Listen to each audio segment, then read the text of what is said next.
I did my own crab boil. I put some, I seasoned it real good, wrapped some foil around it. And of course, I got my plant based beef over here that is beefing, boy. I made my Spanish rice. It's a little bit too spicy than what I would like. I just like it to be flavorful. That's it. But apparently, my Sapio mama wanted to take over today. Ooh, hold on. Well,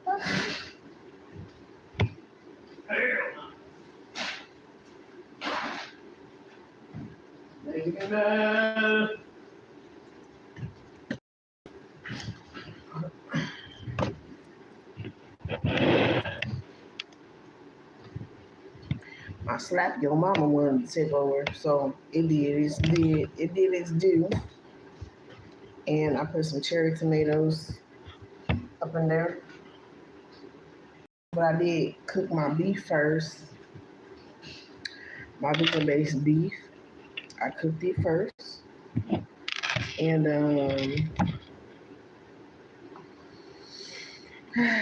then I made my rice in the leftover oils and you flavor, then cook. And while it was cooking,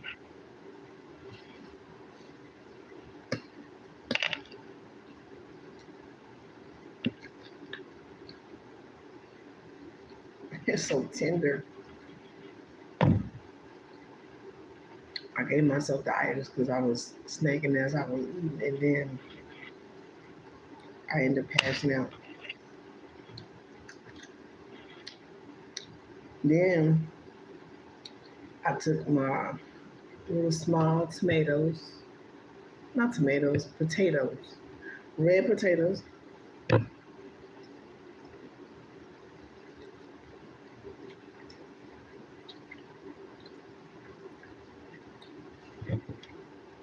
Y'all see, I posted the short already. I took my vegetable base broth. I put it in the skillet.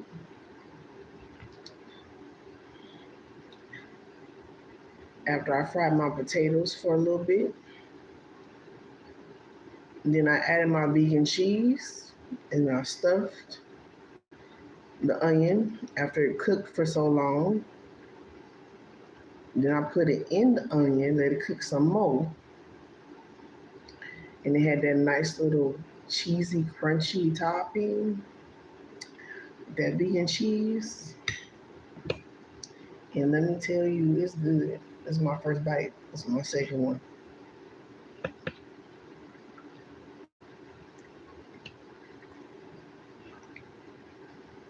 The seasoning I put on here was the boil. Hey, hello.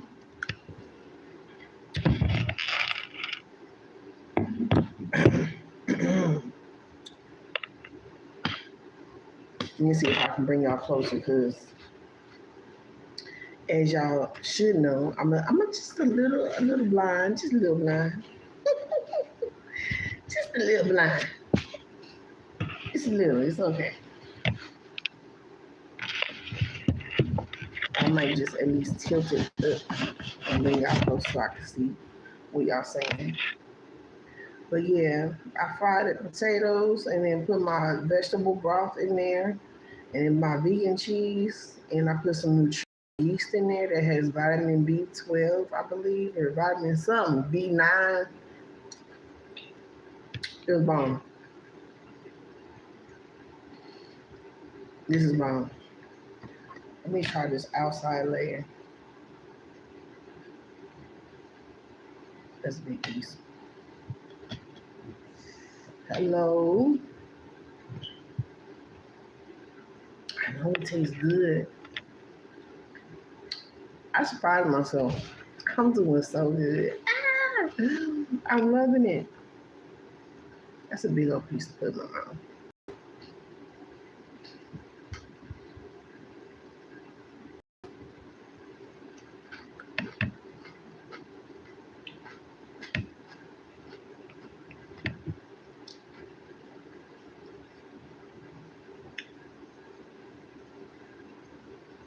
It's not bad.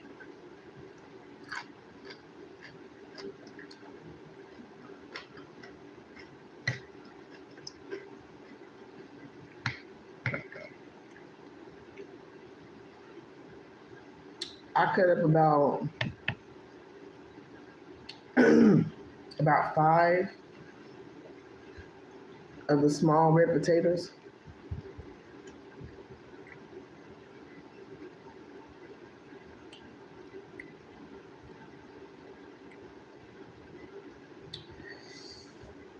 When I could have cut less, cause y'all can see it's like stuff.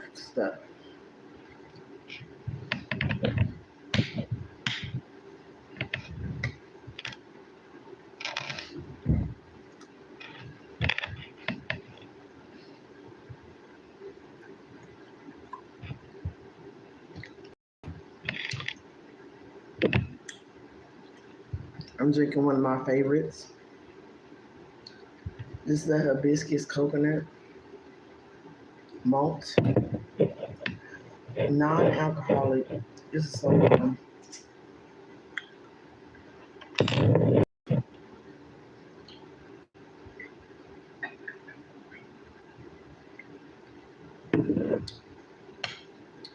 It makes it sting worse. It's hot. Like I made it too spicy.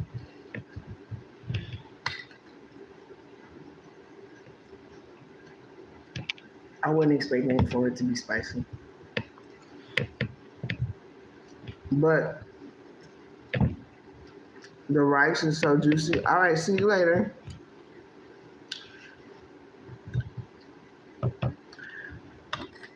The rice is so juicy, like it's like you'll tolerate it because it tastes so good and it's just cooked perfectly. And this is basmati rice, by the way.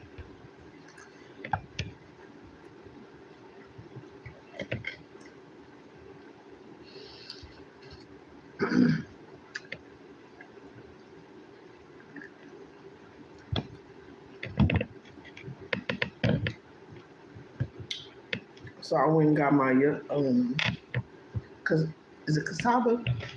Yeah, I went to go get my cassava flour today, so I can make my chicken based plant based meat, and I got my steamer.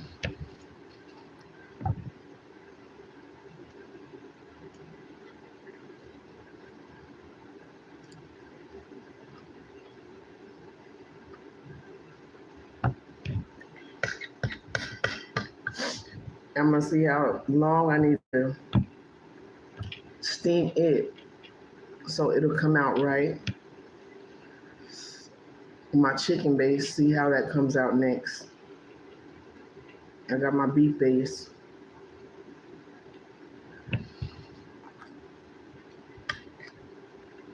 Make my chicken. I want to make some shrimp too, so I'm gonna try that.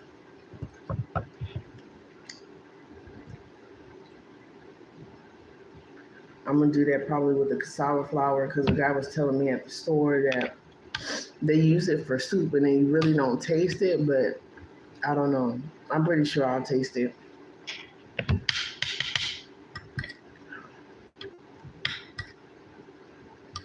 I'm pretty sure I'll taste the flavor of a cassava and know what cassava tastes like.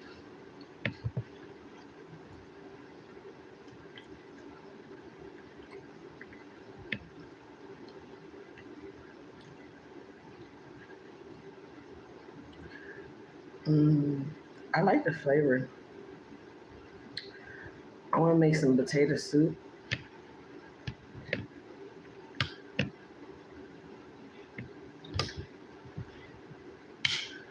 That's gonna be bomb.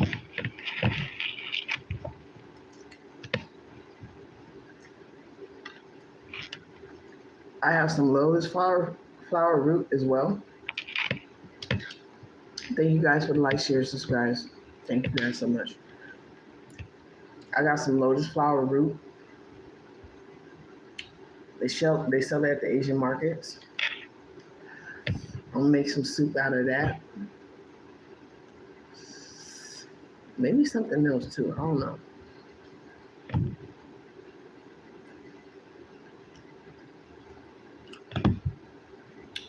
I'll see. So I'm pretty much making my own little menu that I'm gonna be cooking at home. My prepping, see how it lasts and how long it takes for it, you know, to get prepped. It's a lot of prepping with being vegan. It's a lot of prepping, but it's worth it. It's worth your health.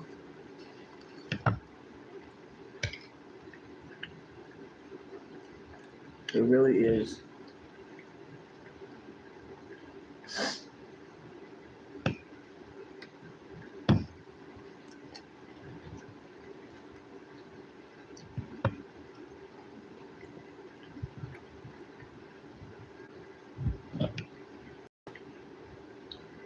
It just fall apart.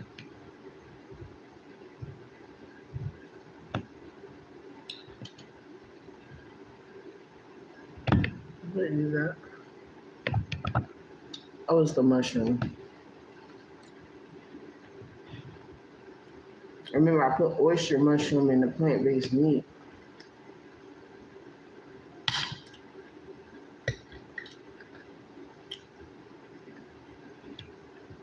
It tastes just like I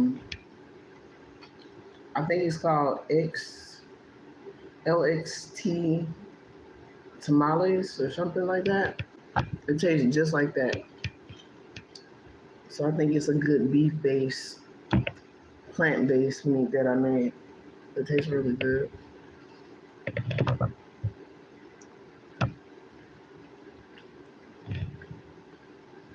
This one's supposed to be the chicken, but I think because it's a strong flavor that plantain has and the way that it bakes is not going to allow it to be more like a chicken. So that makes sense why it would taste like that. Tastes good.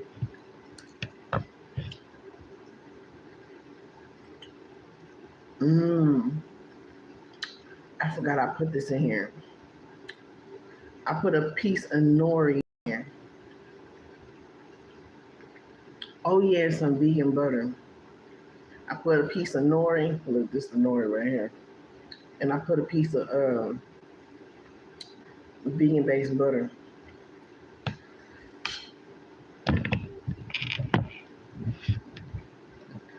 don't know. It should be on it. I was thinking the nori probably balance it out and take some of the.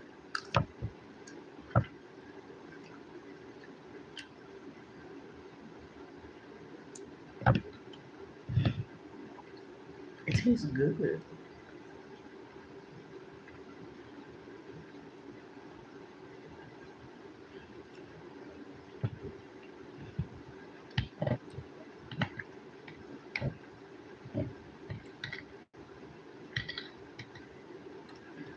Like if I had to eat this at a restaurant, I would eat it. Shoot. Shoot. Are you done? It's tickling my nose up here somewhere.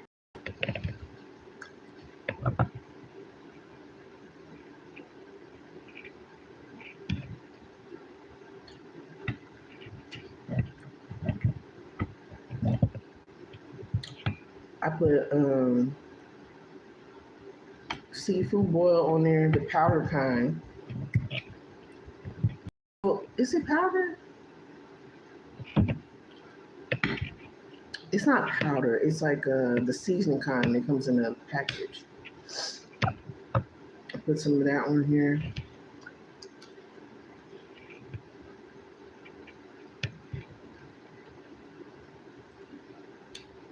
Open the nori. And these potatoes.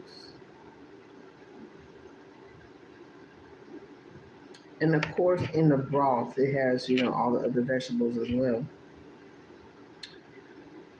Hmm.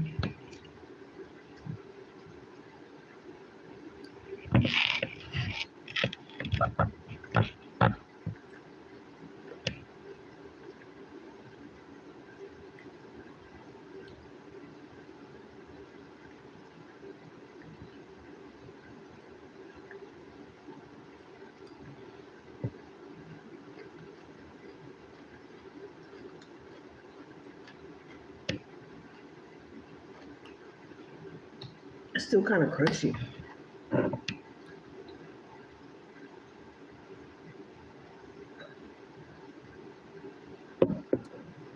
I'm surprised because I cooked it over 30 minutes.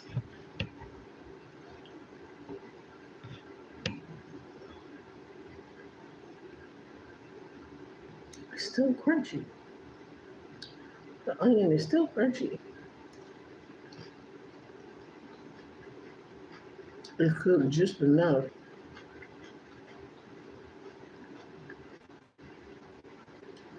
It's not too much onion.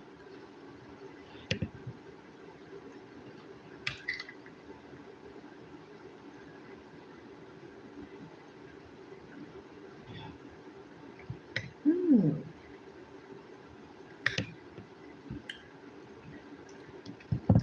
I'm not gonna lie, I love onion, but I was a little scared to eat this onion like this. I've eaten raw red onion. I like to eat raw white onion on tacos.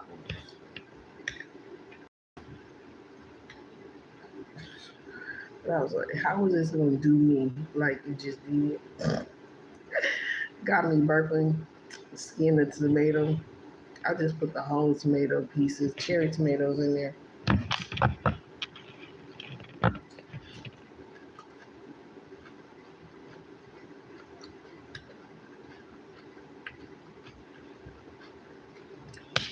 hmm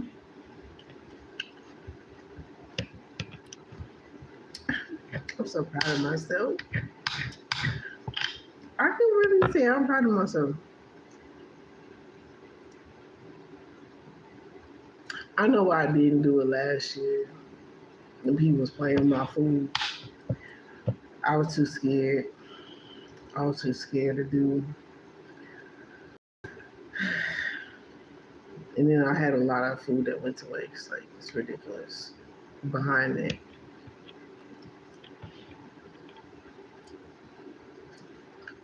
Damn near a whole jackfruit. I don't know if I showed the short or video or whatever. That jackfruit was humongous. It was about this big. And I broke all of it down, froze it, and everything.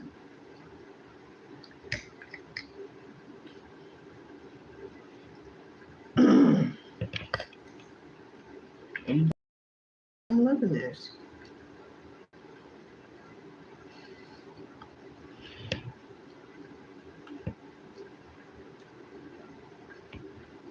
I ain't gotta worry about bone. I don't have to worry about cross contamination.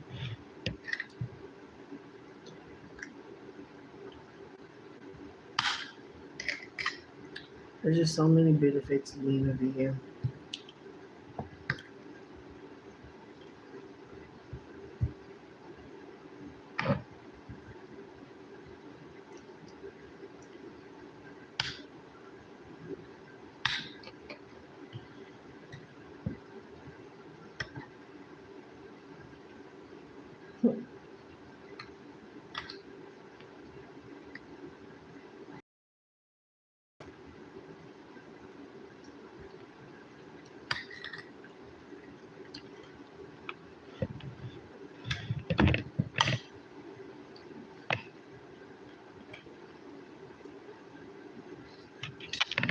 Mm.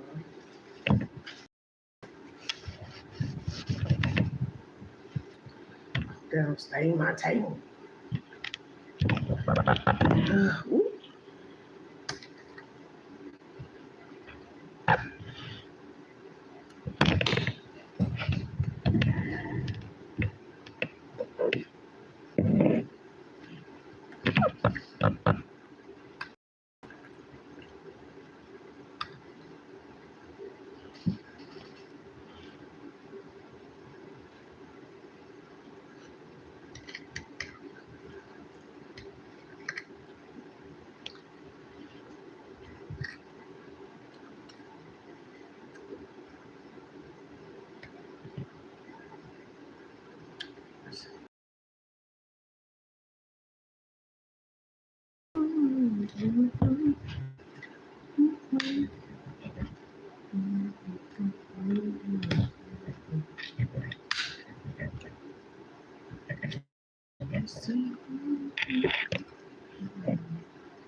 The only bad thing when you drink is something that has something like carbonation. When the food is hot, it makes it even hotter. Yeah, that sucks. Just a little bit. It sucks just a little bit.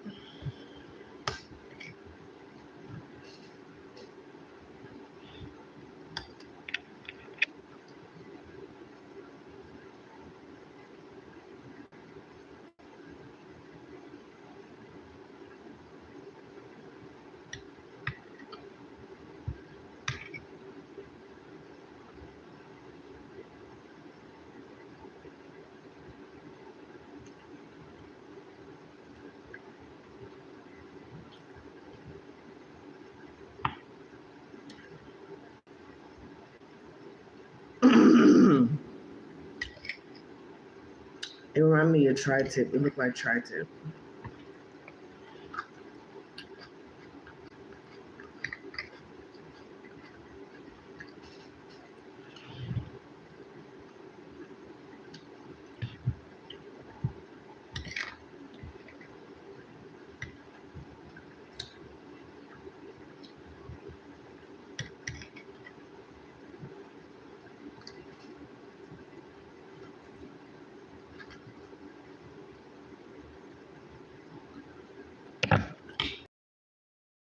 It's soft too.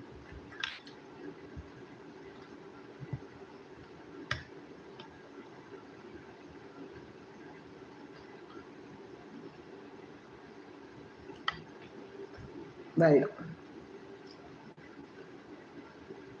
it can be crunchy on the outside, but it still has that you can bite through it and you can just feel it like breaking down.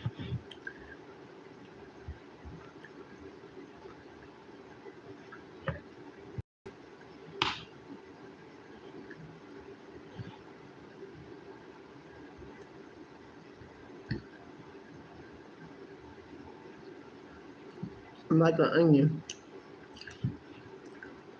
I have layers.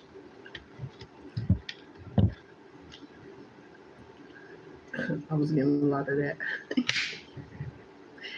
Download Shaking Donkey.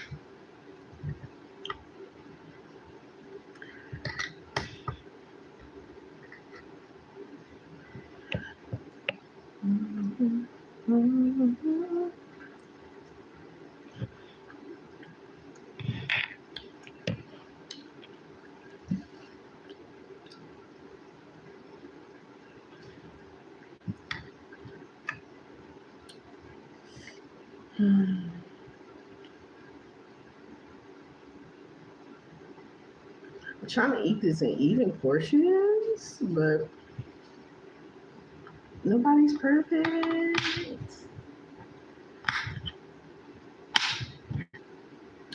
But we shall seek perfection every day. Oh yeah, that middle part is gone. The tomato, that potato. Hot potato, hot potato on the line.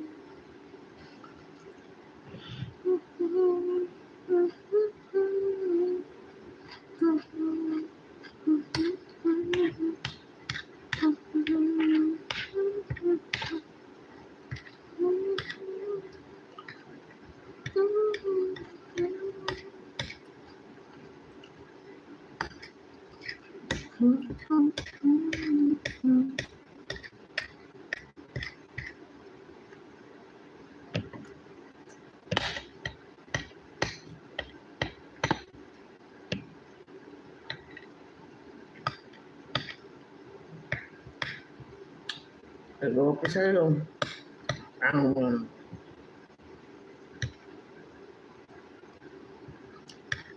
this hip. Hope I'll go to get sleepy.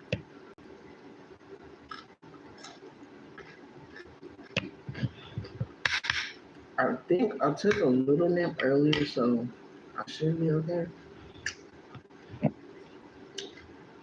We'll see. We will see.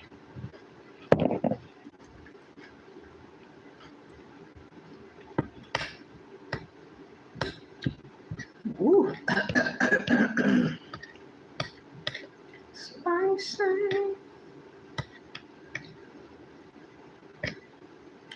Ooh. She's spicy. Hey. Ooh. Eyebrow itchy.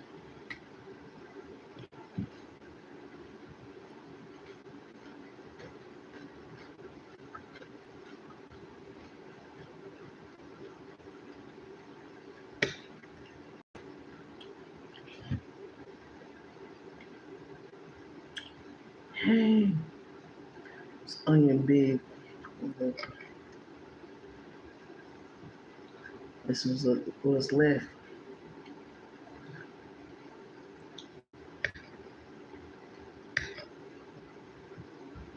I couldn't bite. I don't think I can bite it.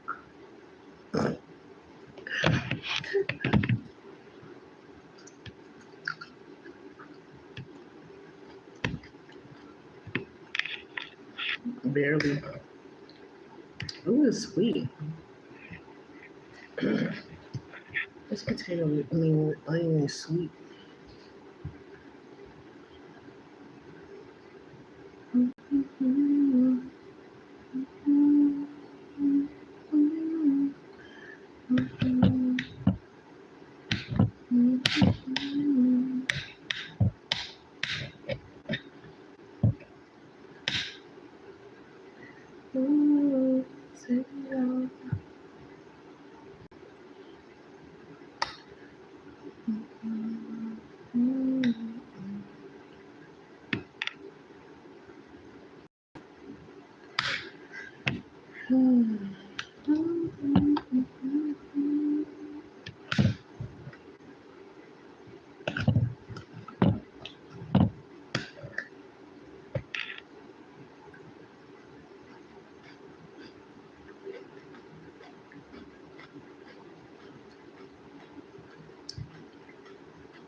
Oh, I know what that flavor is. I put some liquid smoke on there. I put a little liquid smoke on this onion. I taste it.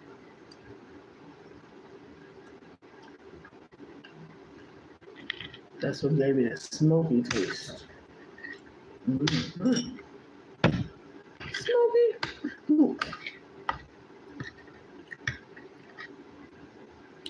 What you doing over there?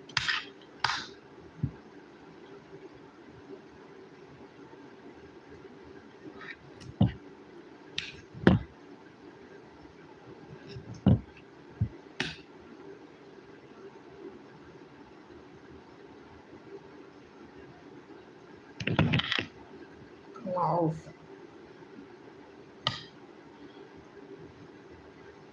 Lord have mercy. God, I don't want to think about that right now. Give me a second. Give me a second.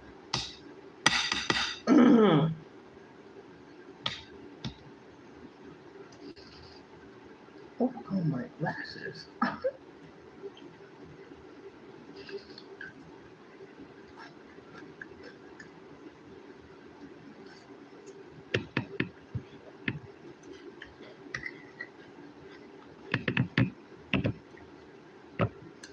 I'm surprised it's crunchy on the outside layers too.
Probably make a good stuffed onion too.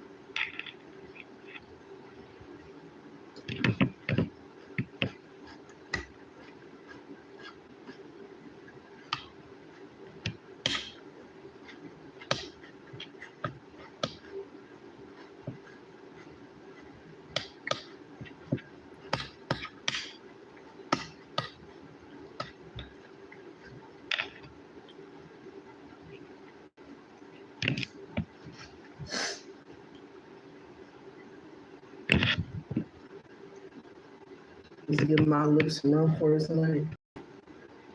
My lips are singing.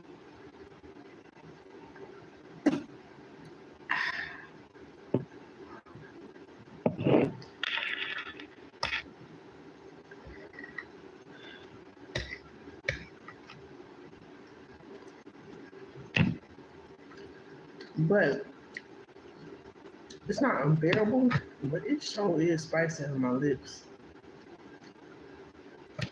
I have a whole layer. Mm-hmm.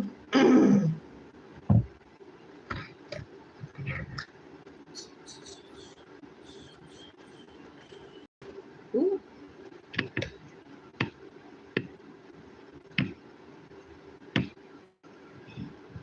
Look at this. Look at the inside.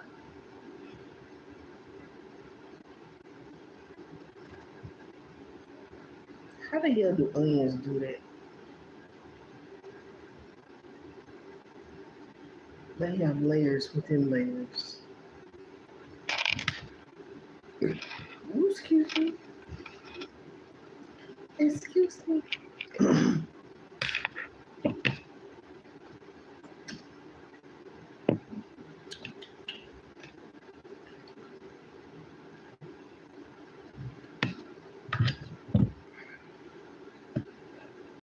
That's crazy.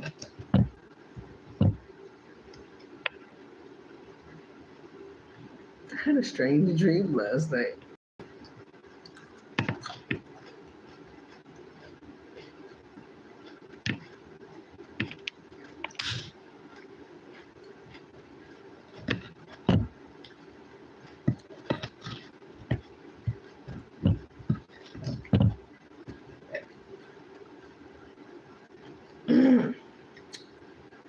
I would have a strange dream than a fucking weird one. Whew.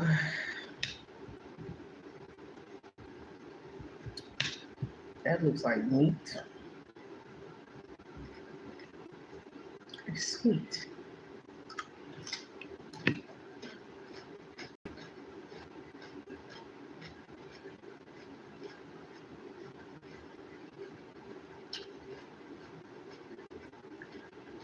Mm-hmm.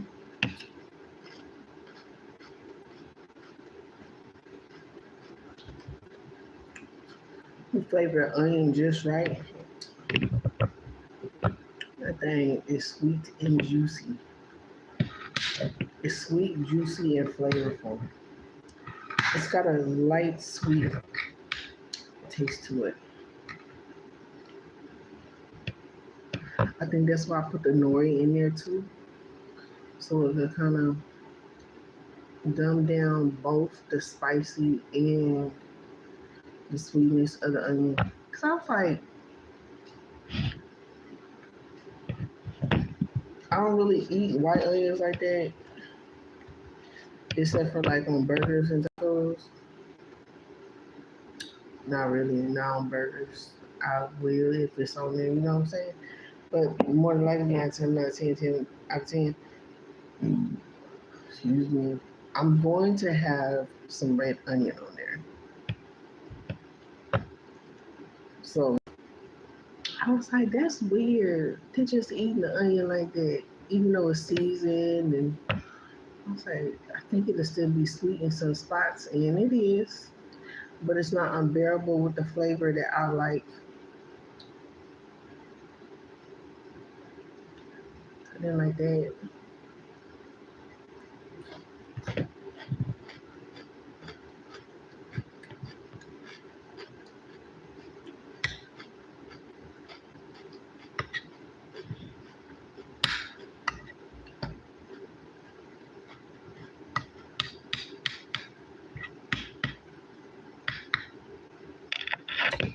Y'all look, that shit is smacked. I've been really liking them, enjoying.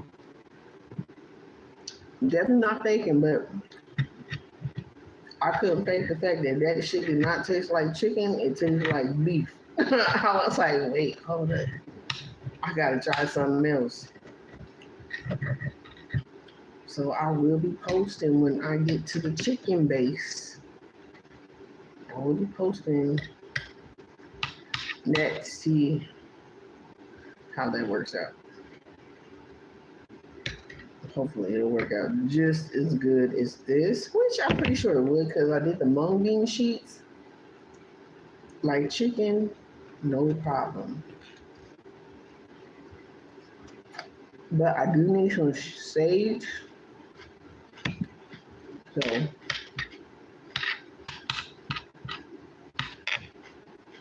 and I gotta make my sausage base too. So I have like a spicy barbecue.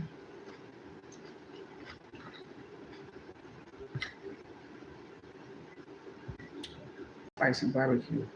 I ain't touched it. Cause I ain't want nothing spicy.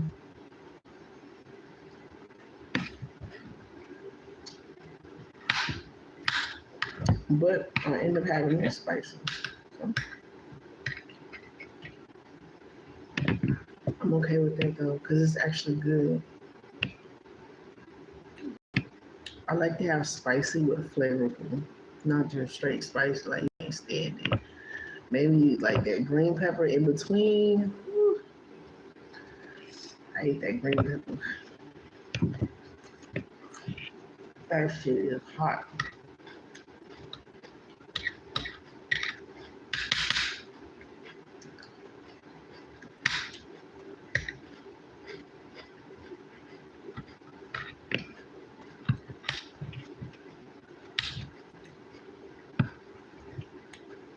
I'm gonna probably wake up still full. I'm gonna probably wake up still full. Do you know the muffin man? The muffin man. Well, she's married to the muffin man.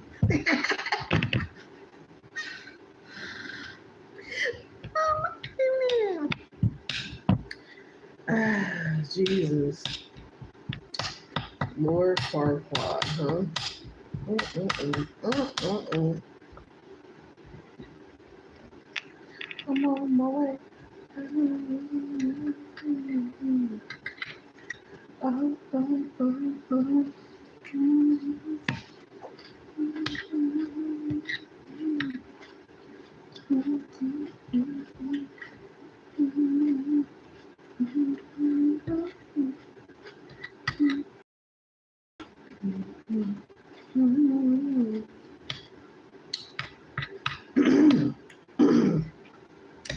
I've been getting Dr. Evil vibes.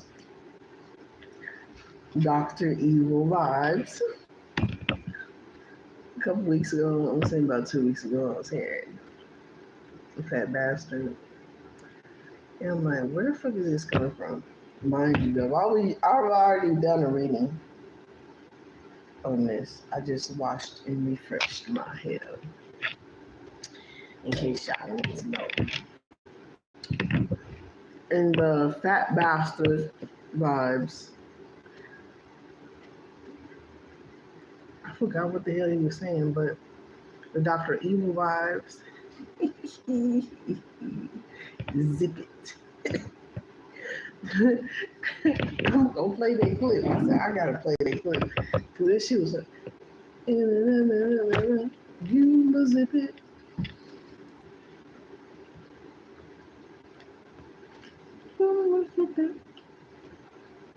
Now zip it. Zip it good.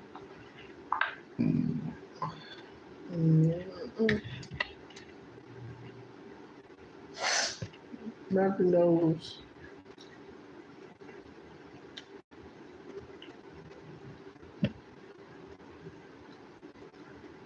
God damn.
I damn near forgot what the hell I was about to look at.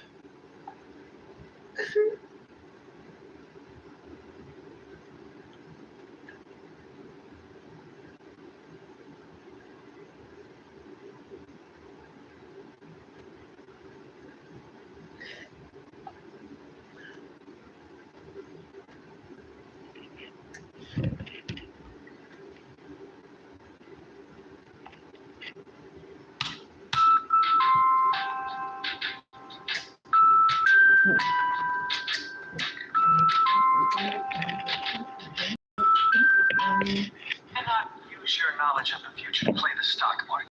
We could make trillions. Why make trillions when we could make billions?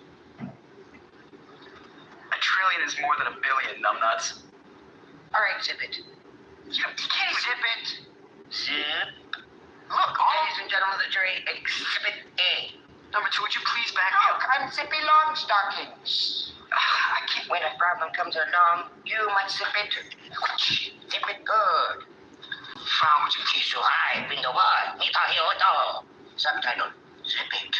I'm just trying to. Zip. Would you like to have a suckle of my zipper? I want. Stop. Free. Listen. Over me. You know what Over there. you're talking.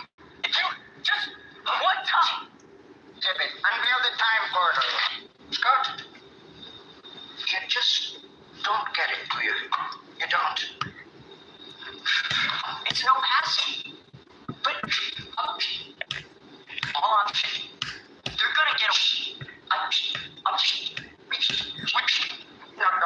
Who's that? Look, let me tell you a little story about a man named Even before you start, that was a preemptive Just know I have a whole bag of with your name on it. Apple. Mimi loves chocolate. Scotty Doo. Well, I like chocolate fine. That's a Scotty Doo. Yeah, well, that's very familiar. Hang on, let me do what I do. Would you stop? How about an hour? How about a what? How about an hour? What do you how about an hour? I don't even how about an hour. Honestly, isn't this? How about you do, ladies and gentlemen, Scotty Doo?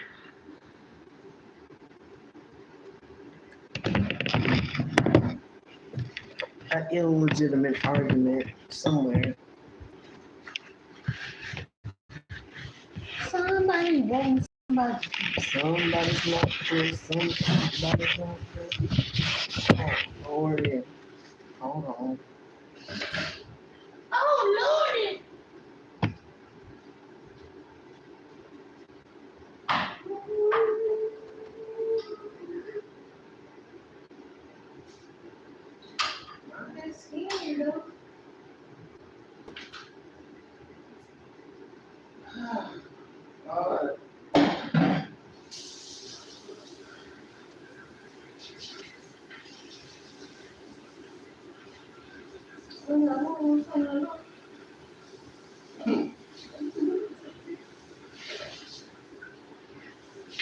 This is what these motherfuckers be arguing about.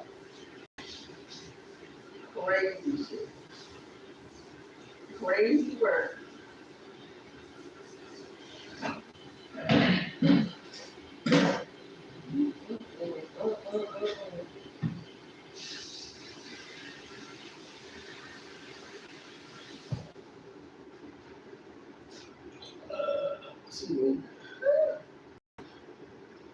Now zip it. Zip it good.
Long time I believe in you.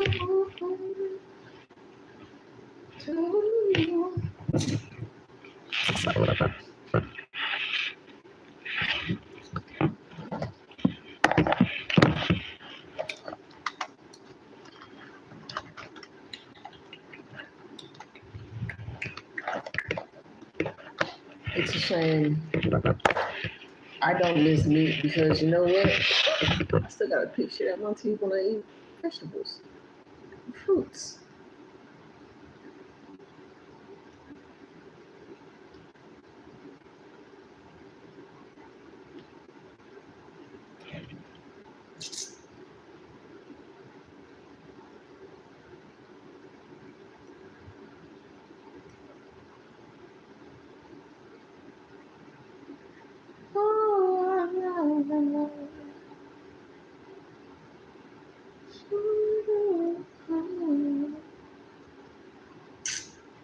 It's still stuck in there.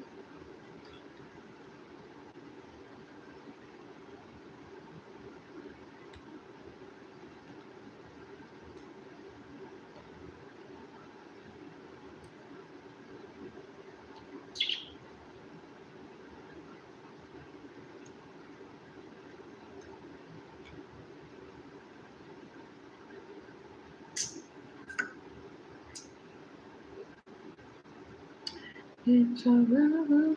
It took me about an hour. I do not eat fast. That's a good thing. It took me about an hour to eat that food. That's good.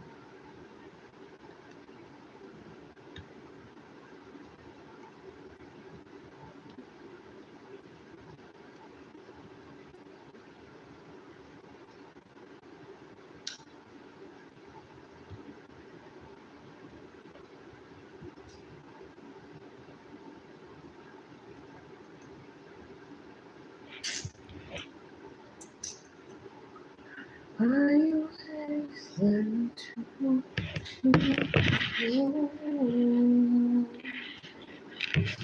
It's the one. Oh,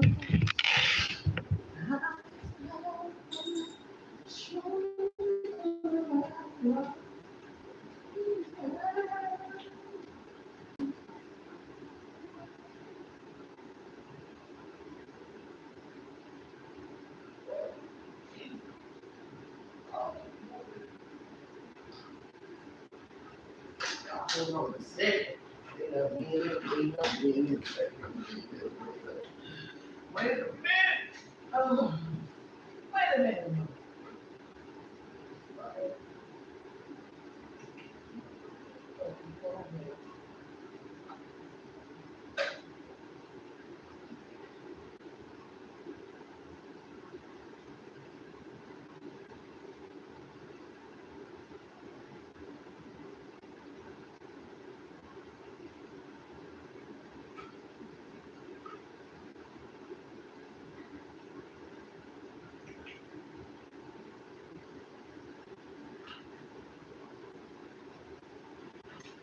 Give my baby. There goes my baby. You don't know how good it is to call you my girl.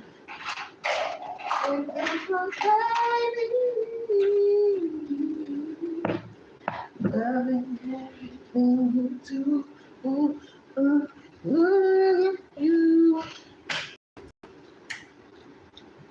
We are brand new. Ooh, my baby. Burn notice. We have some burn notice type of energy going on for real. If y'all have not seen Burn Notice is a very good movie. Not movie, series, a show. I used to watch it. I was in love with the show.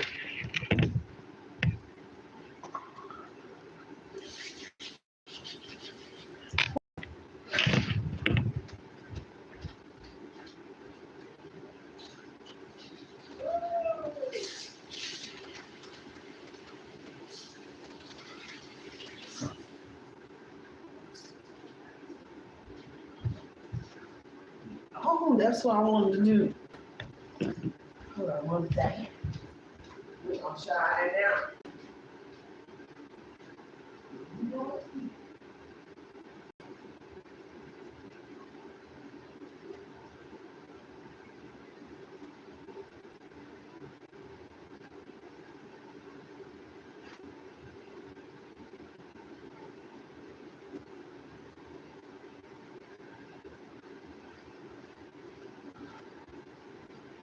Alright. Let's see.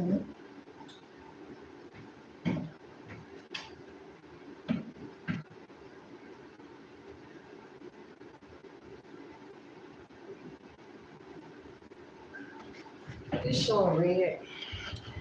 I don't know why.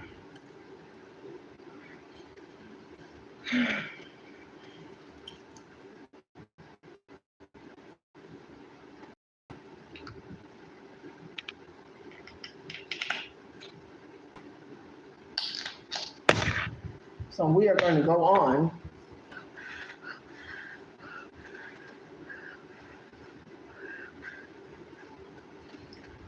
Lord, have mercy.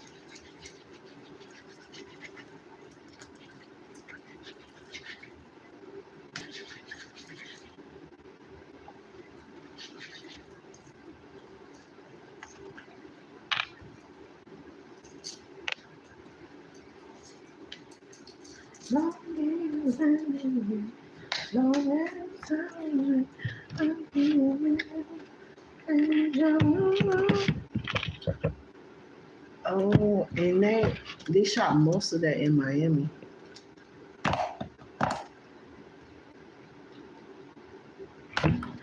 Roasting me. Okay, so burn notice.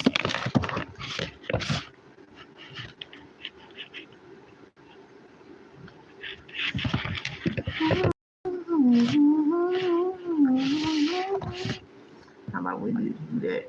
Good. Anybody have time for that? Hello. Oh, my hair is making me hot. The coils got that extendo.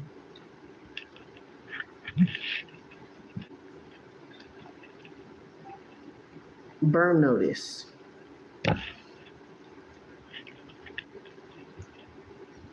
Burn notice. Burn notice.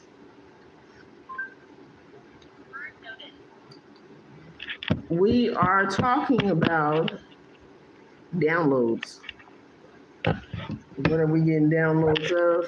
Burn notice, which I'm pulling up right now.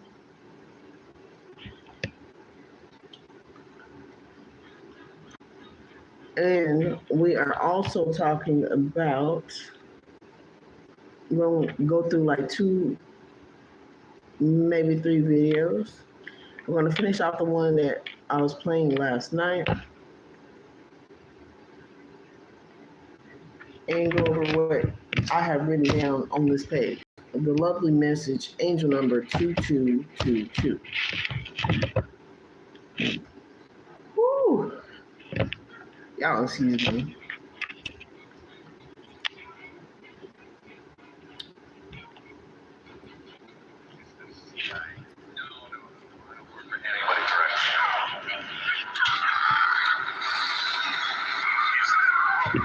No problem. I got a burn notice on you.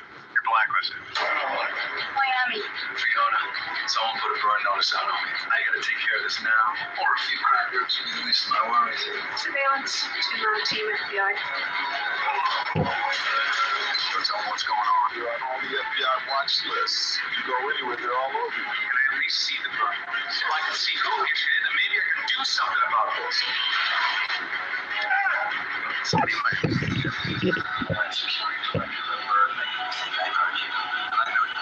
You're on the edge of something much, much bigger than us, my friend. People I work for, they have plans for you. You know, spies. But you bitchy little girl. My name is Michael Wester. I used to be a spy. What was earned my coach? When you're burned, you've got nothing. No cash, no credit, no job history. You're stuck in whatever city they decide to dump you. You do whatever work comes your way. No sound in a line of one. You rely on anyone who's still talking to you.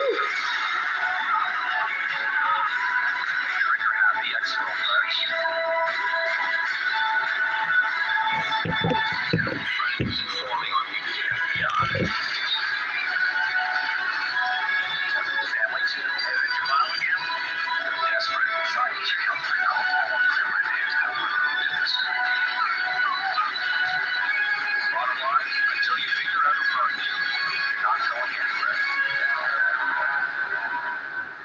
Till you figure out who burns you, you're not going anywhere.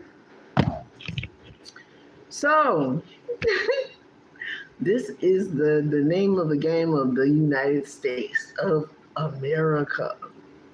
This is what they call making America great again by being monitored, shrunk down to size, and ridiculed and framed and blacklisted ultimately. Okay? And are framed or whatever they choose to want to try to do to you. It's up to you to build up your self-love, your self-encouragement, and try to be ahead of the game much as possible before it gets too deep. What in the fuck is this? Best upcoming movies 2005. What's his name? With some damn wings.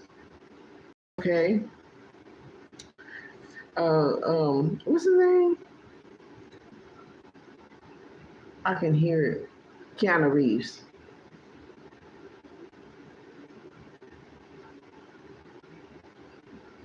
I love that video. I love Burn Notice. Very interesting. Like enemy of the state type. So ultimately, FBI, CIA, different things like that can also correlate as well as spiritually too. So you must be aware of what's going on so you can know how to navigate your current and past life and present life and future life existing all at the same time, because these people like to play games like they are God, because they're gonna be God and they're not. So to be God, you gotta be as God. Shit. You gotta stop the control factor and all that.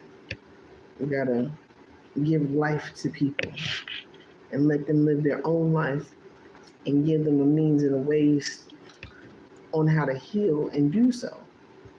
Okay? It cannot be forced upon. So, we're just going to dive right on in. We're going hard and heavy today. Yeah, it's going to be over an hour. Trust me. We are looking for gamers who want to learn how to become video game testers, designers, or programmers. Many of these can interest you. Swipe to the left to see if you want. We've all heard about Donald Trump's father, Fred Trump, the relentless real estate mogul who shaped his son's image. Let me tell y'all, this.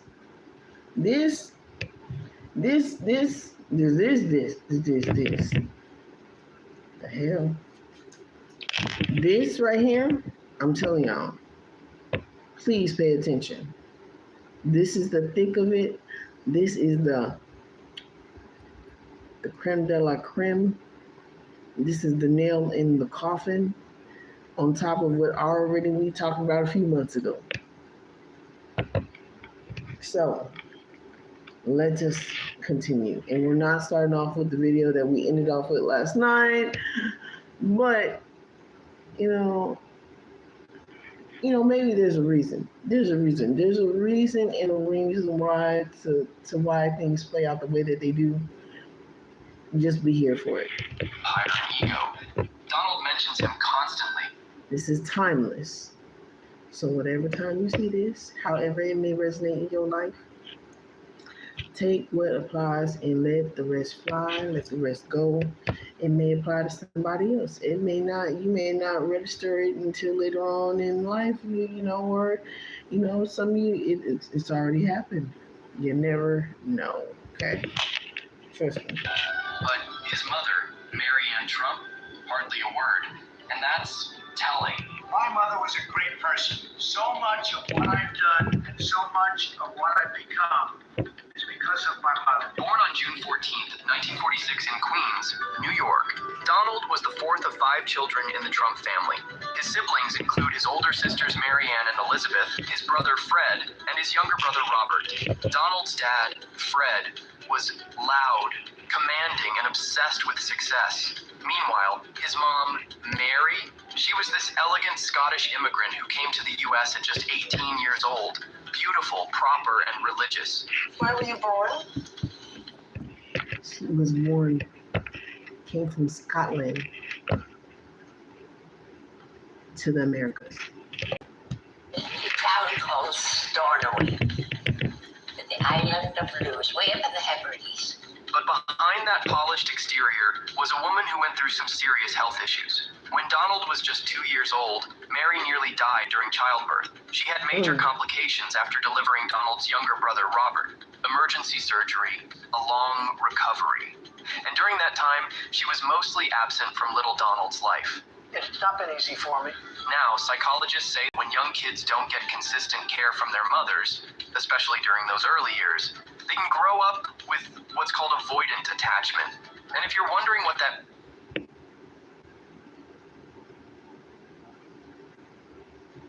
Now,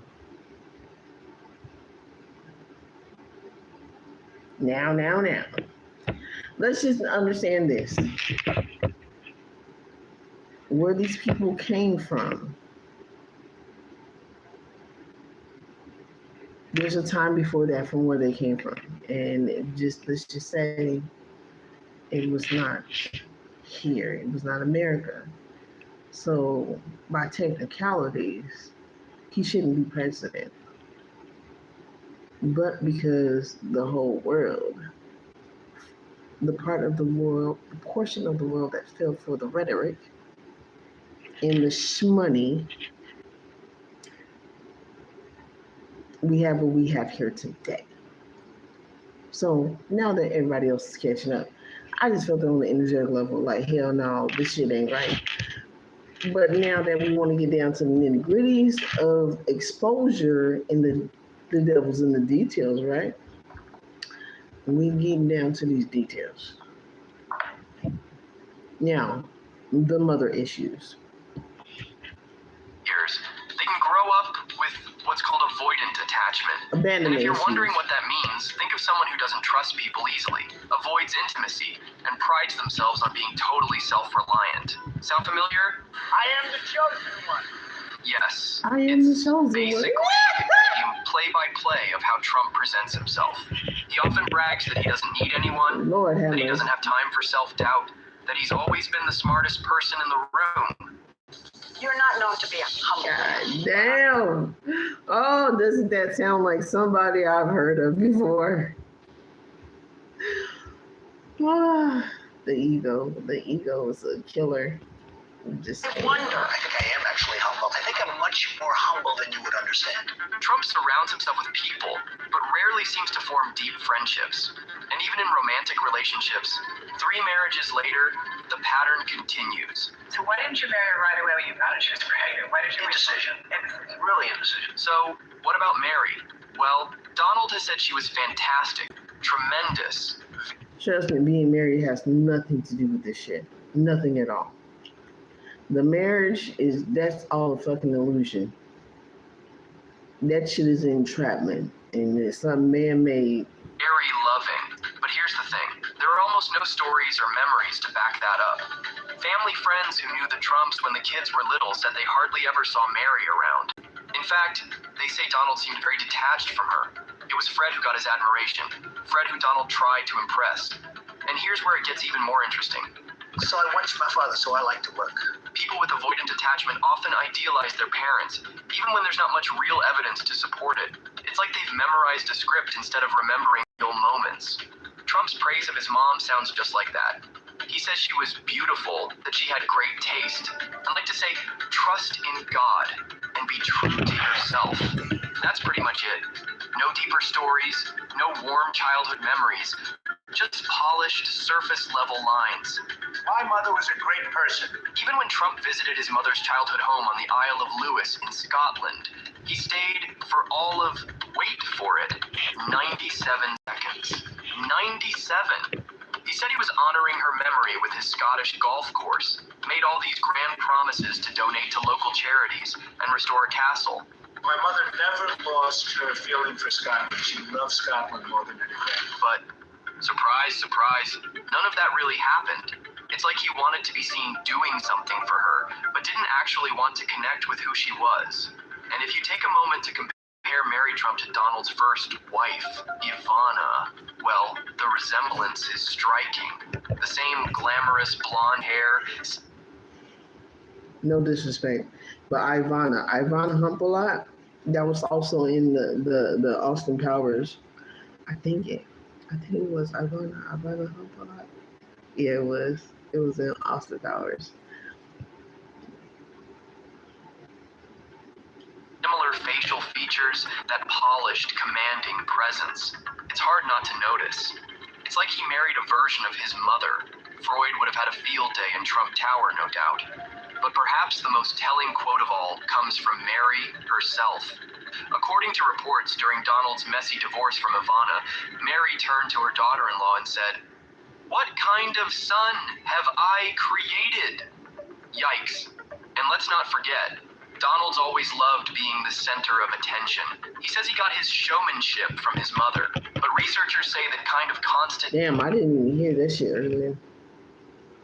She looked at her and said, "What kind of son have I created?" The realization. need to be in the spotlight isn't always just about confidence. Sometimes it's about needing He to be resents seen. his mother. Because Damn. deep down, maybe you felt unseen when it mattered most. Donald grew up in a home where love was scarce, replaced by strict discipline, harsh criticism, and relentless pressure to succeed at any cost. Were you born between 1980 and Was not. Do not. No commercial. Discipline, harsh criticism, and relentless pressure to succeed at any cost. And achievement is something that really gives you great pleasure. The Trumps lived in Jamaica Estates, an upscale neighborhood in Queens. And while life in a fancy house might sound nice, inside those walls it was all about discipline, success, In New and, York. most importantly, making sure Fred Trump was impressed. Fred wasn't the doting type. When Donald did get his father's attention, it often came in the form of scolding, ridicule, or punishment. He loved to work. He'd work on Saturdays. He'd work on Sundays. He just liked it. He'd go to church, but after church, he'd go to work. He grew up in an environment where emotions were a sign of weakness, and success was the only thing that mattered. And losing? That was never an option. Winning is easy. Losing is never easy. To make things worse, Donald had a front row seat to his father's mistreatment of his older brother, Freddie. Fred Trump had a clear idea of what a real man should be. Ruthless, ambitious, and completely dedicated to the family business. But Freddie was different. Sensitive, easygoing, and passionate about flying. Fred Sr. saw that as a total betrayal. He would mock Freddie, calling him a bus driver in the sky, making sure his son knew just how much he had disappointed him. I learned myself. I had a brother, Fred. Great guy. In 1964, Goddamn. The disconnect, the nonchalantness, I'm pretty sure in somewhere he could be hurt about it, but in the way the dad, I hate it when sibling rivalry, that's such a toxic trait to put your children in that position. That should never be a thing. I always wanted my son to be good at what he does and how he does it. And, of course, have more self-discipline and structure to his life. Not in comparison to his sister, but you can contribute something. But still, what would you like to do? What do you like? What do you want to do? What do you...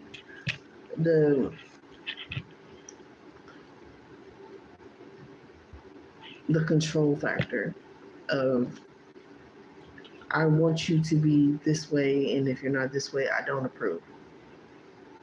You're not my child. Like, this crazy.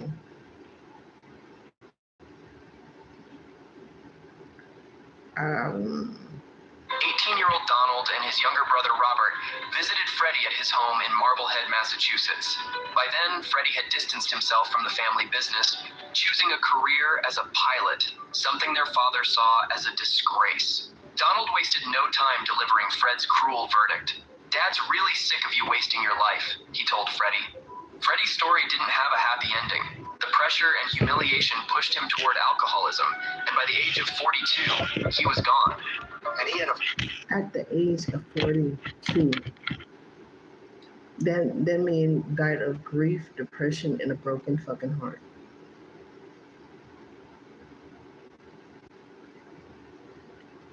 See, this is a construct of weakness.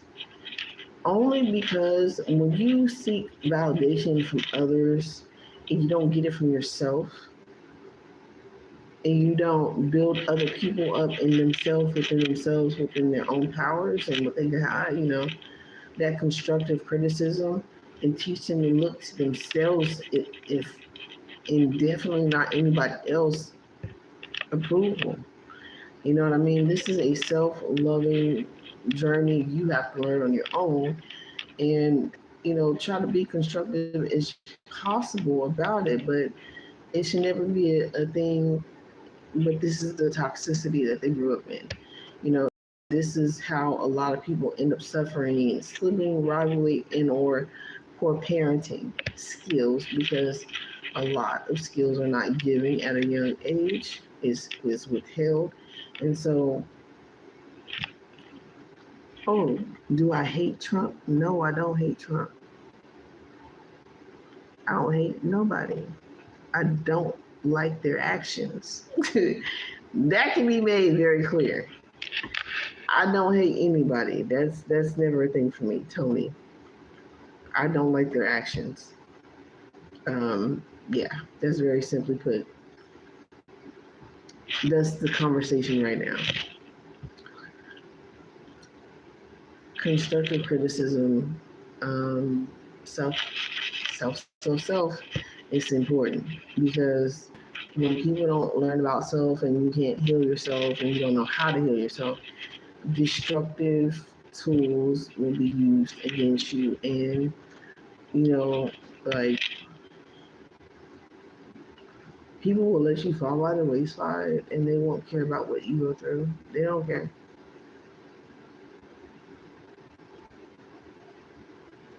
They absolutely don't care. And he's very much so displaying that mentality and projecting that, because I just think something that he's making dangerous threats or something. I didn't really get to look at it and see fully what it said, because I was going to take a screenshot and I was going to post it. But I'm pretty sure you guys are going to hear about it on the news. It may come across my phone again, and if it does, I'll take a screenshot of it. But yeah, like I said, we're being ran by a bunch of toddlers. These men, women going around with these childhood wounds, no love in their heart for anybody else, definitely can't if they don't have it for themselves, is the problem. And, these are the leaders we're supposed to be looking up to. I'm just saying, like, people need to really question this shit. Like, does it really make sense? Like, we're all learning, growing, healing, and evolving, right? But just because you have money doesn't give you to the right and the authority to rule in a way, and it means that you feel that it is completely right to your own understanding. To not take others' perspectives and considerations into their perspectives in their ways of life into consideration. They're not even from here, bro. Like, they're not even from here. But we have to look at the brokenness. If we don't look at the brokenness and the unhealed, the wounds, we are not going to understand the perspective in which we're putting our trust into. Someone that's not healed, nor healing, nor trying to give constructive criticism and empathy and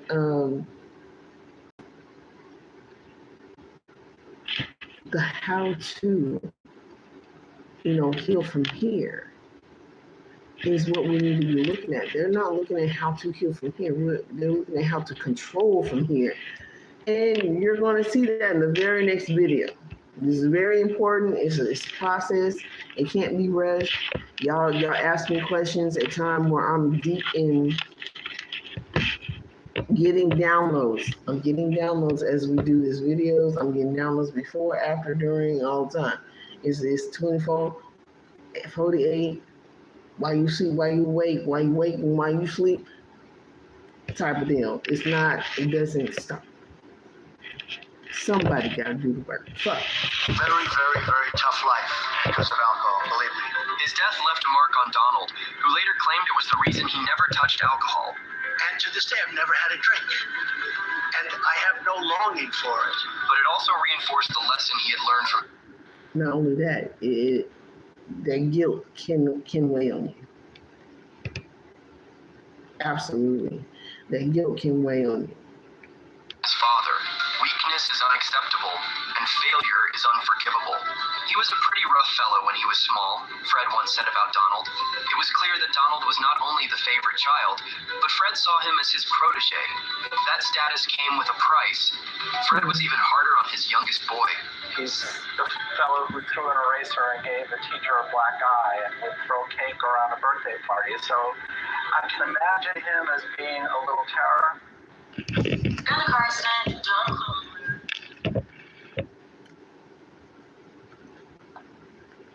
Imagine him as being a little terror. When 13-year-old Donald started acting out, Fred didn't sit him down for a talk. He sent him away.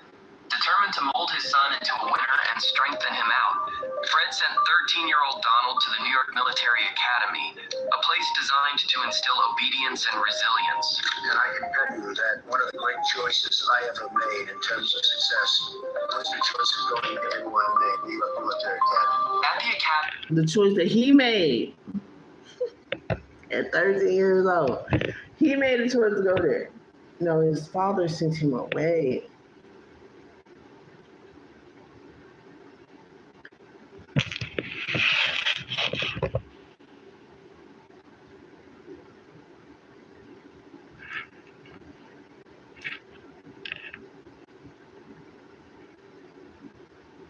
Just the mindset and the speech, and we've seen this in real time in live, and it's been recorded and it's been reported, and there's no more delusion except for people that want to stay in delusion, that are just actually bona fide racist. What don't you understand? There's no excuse at this point. Donald But we want to get there even more and see how much this is going to affect everyone. Everyone's finances, everyone's, everything around you it's going to change. And if it doesn't change you directly, it will change you indirectly. It's going to give you definitely more than something to think about. This is another part where, self-reflection comes in and you're like, damn, what decision did I make?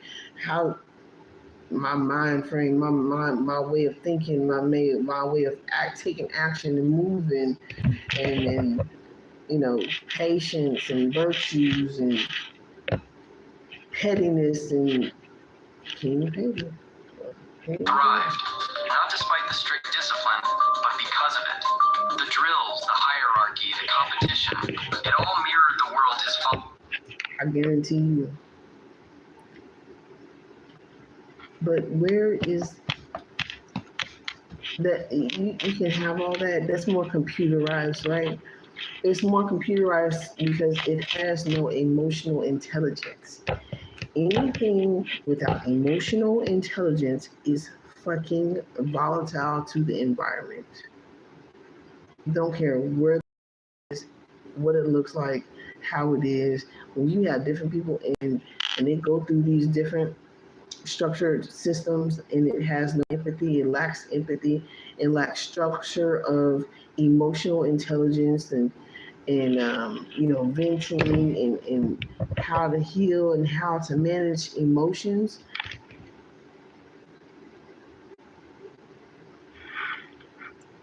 That's exactly what's going to be created. And you're going to think maybe it might not be that bad, but no, it's very bad. Because one thing about this is this has been building up for quite some time now, and it's at its head. It's busting. It's busting. And there's no excuse for the terms of which the lack of empathy. Y'all see the next video. They're built at home. And just like Fred, Donald learned that power came from force and control. I loved it. It was terrific training. It was tough, but it was good. And here's where things get even darker. According damn. Y'all gotta remember too, in these type of places, what they be doing to little boys. So I wouldn't doubt if he was somebody that was touched. And he holds some type of resentment as well. Like, y'all gotta think about that shit. Like, how many people really walk around unhealed from events that happen and they haven't healed from it? And how do they act? Like, this is some real shit. That can change a person. That can change you from being a loving, caring, having some type of empathy person to having none at all. You can go from 1 degree to a whole fucking other. You can kind of be in between, but traumatized, like, you don't want to, have that experience again, so you're going to be guarded. to marry Trump, Donald's father was a high-functioning And if that is, something that did happen to him at some point in his lifetime, I understand. But that's something that needs to be healed because obviously, there's a grudge there. There's some hurt.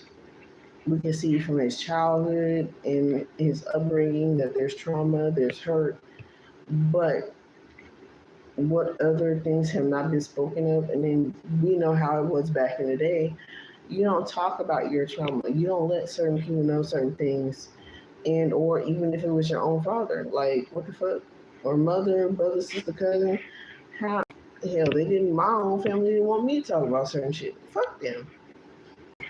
No, I'm going to heal the problem. I'm going to work on this. It's not going to be part of my life. The demon has to be expunged from my life. And that's that. Sociopath. Her book, Too Much and Never Enough, paints a chilling picture. Fred was manipulative, cold, and obsessed with power. In order to cope, Mary wrote, Donald developed powerful but primitive defenses, marked by an increasing hostility to others. He feared that if he showed vulnerability, he'd be crushed, just like his brother Freddie. Even Donald himself has admitted the impact his father had on him. Journalist Tony Schwartz, who actually wrote The Art of the Deal, recalled Trump once saying, "That's why I'm so screwed up, because I had a father who pushed me so hard." It was a rare moment of self-awareness and vulnerability from a man who rarely acknowledges his past. And see, that may be the connection and the disconnect as well, because he's saying in so many words, he's not saying the full story, but he's saying a portion of it. That's why I'm so screwed up.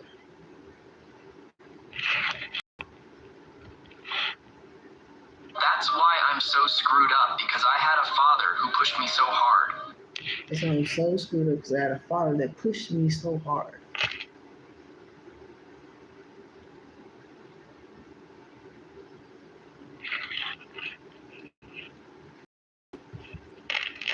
And he was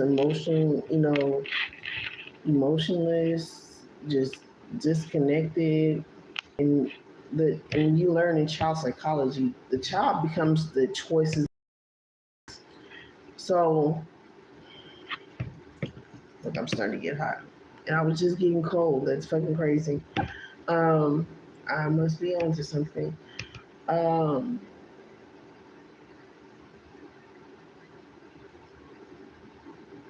the child becomes the choices that it makes, and eventually, some people learn that.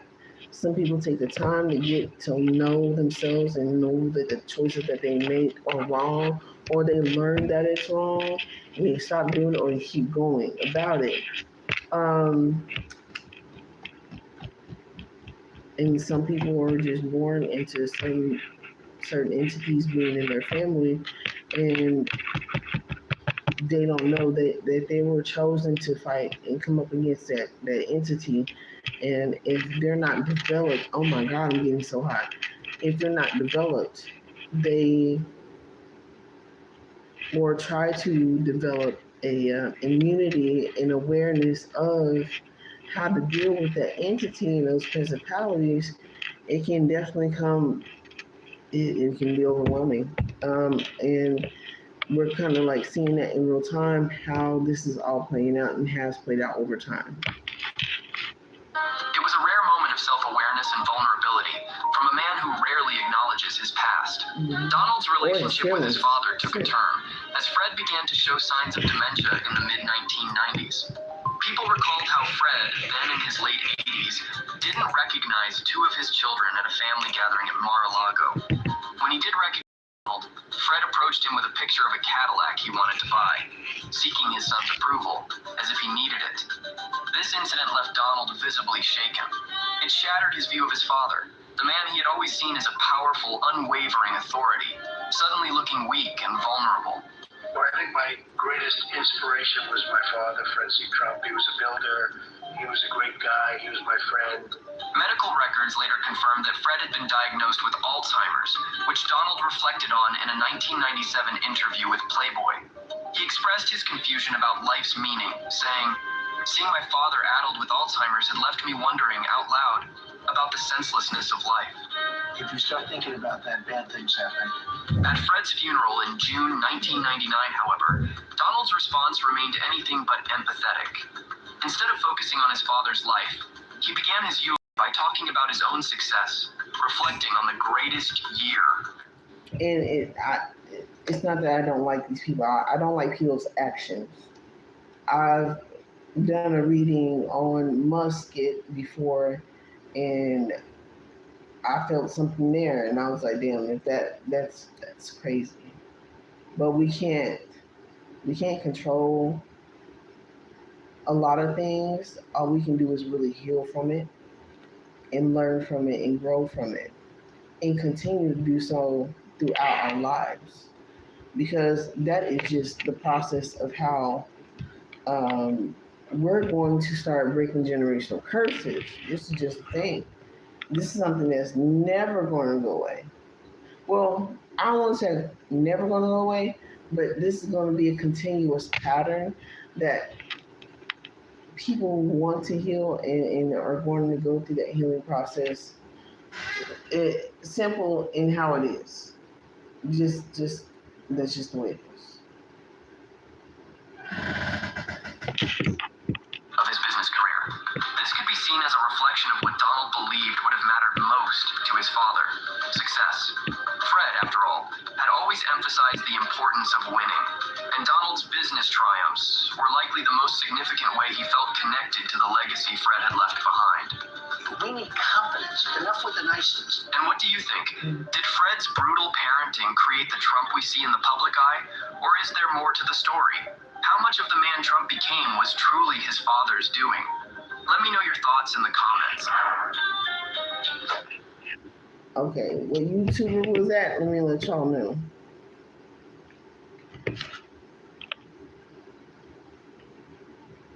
Rumor Juice.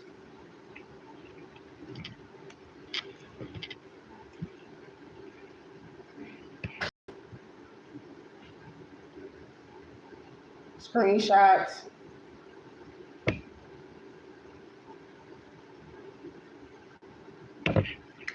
All right. Give him a like. Let's keep it pushing to this next juicy ass video. Hold on. Do I want to start? The mechanisms that would make China's global surveillance state is key. So apparently this is 3 months ago. I don't know if this is pre-recorded or actual somewhat real time 3 months ago. Possible. That seems plausible too. And then I think again to come back to the Soloviev Benson model, Stomach. seem not that desirable. Why would we have a crazy surveillance state? Why would we, why would we do this? But if you're scared enough of these things, that's the weapon. And this is sort of where my speculative thesis is that if the Antichrist were to come to power, it would be by talking about Armageddon all the time. And Peter Thiel, the Antichrist would talk about Armageddon all the time. He'd scare people and then offer to save them. Yes, it's the 1 Thessalonians 5:3.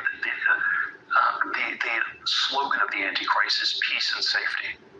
And so, which is nothing wrong with peace and safety, but you have to sort of imagine that it resonates very differently in a world where the stakes are so absolute, where the stakes are so extreme, where the alternative to peace and safety is, Armageddon and the destruction of all things. And then that's where peace and safety gets you way more than it would have in 1750. Rene Girard, in I Saw Satan Fall Like Lightning, one of his books, the Antichrist boasts of bringing to human beings the peace and tolerance that Christianity promised way more than it would have in 1750. Rene Girard, in I Saw Satan Fall Like Lightning, one of his books, the Antichrist boasts of bringing to human beings the peace and tolerance that Christianity promised but has failed to deliver. Yeah, there are probably, I think there are all these elements where it's downstream from Christianity. You can think of, the poor shall inherit the earth, the Sermon on the Mount. Marxist theory is we're going to be more Christian, we're going to accelerate it, we're going to bring it about faster. So there is, the Antichrist probably presents as a great humanitarian, as a great, it's redistributive, it's as an extremely great philanthropist, as an effective altruist, all of those kinds of things. And these things are not, simply anti-Christian, but it is always when they get overly combined with state power that something is very wrong. There are sort of ways Christ wants to unify the world. You have the parable of the Good Samaritan where, you should take care of people even if you're not related to them. And it's good to act like the Good Samaritan and to take care of people who are not just in your family or tribe or country. But then if you force everyone to be a Good Samaritan and you force a borderless world, that's somehow adjacent. It's an intensification, but it's somehow also very much the opposite. It was interesting. He talked about Thessalonians. I think that's that was a TV YouTube channel.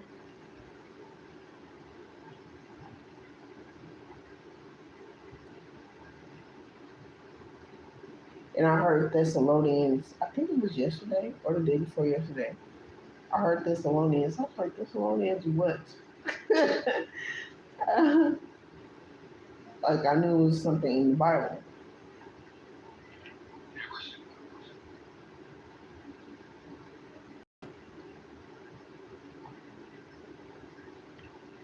So this is YouTuber now, the Conspiracy Files. Oh, I wish I could zoom in on it there.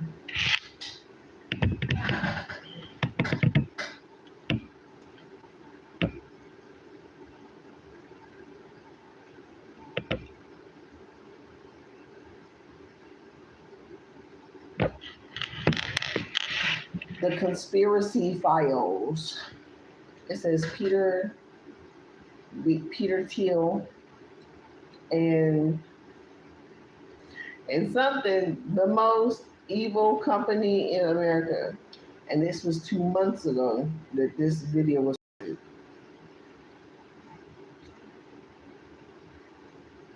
So I believe that he made this previous video 3 months ago because they can only say and do so much now that they're realizing what this shit is going to actually bring for them. And I believe that they're scared as fuck. Let's listen. Oh, if I turn it up. Who end up trying to be, are a lot of people who end up trying to be somewhat fake entrepreneurs, where the goal is to be an entrepreneur. If you ask me, what do you want to do with your life? What do you want to do when you grow up? I want to be an entrepreneur, which I always think is a somewhat too common, disturbingly somewhat too common. And I think, it's saying that you want to be an entrepreneur is sort of like saying I want to be rich or I want to be famous. Nobody in their right mind starts a company for the sake of starting a company. You start a company because there's a very important problem to solve that's not getting solved in large, governmental or nonprofit or for-profit institutions. And that's why you actually need to start a new company. Just starting a company for the sake of doing so is a really odd thing. In recent days and months, you may have heard the name Peter Thiel. He's the 103rd richest man in the world and has vast ties with the world of technology and other billionaires like Elon Musk, Donald Trump, and many others. In my mind, I just posted their 2 pictures of him and his husband's picture. I just posted to my community tab, so y'all can go check that out. And I will also be posting a picture of his hidden gay lover, which you're going to hear a lot about, and what was going on behind the scenes and his unalignment. and Peter Thiel and his company Palantir are some of the most evil forces on our planet conspiring against the American people. And by the end of this video, after I've exposed this evil and discussed an incredibly suspicious death tied to Peter, I think that you will believe the same. As always, everybody. Now, speaking of computer techs and shit like that, and suspicious deaths and disappearances and shit like that, it's making me think like, And this is sounding like a lot like the wars in the ancient texts that they tried to hide, which were predictions of feminine energies, the goddesses of this planet predicted would happen.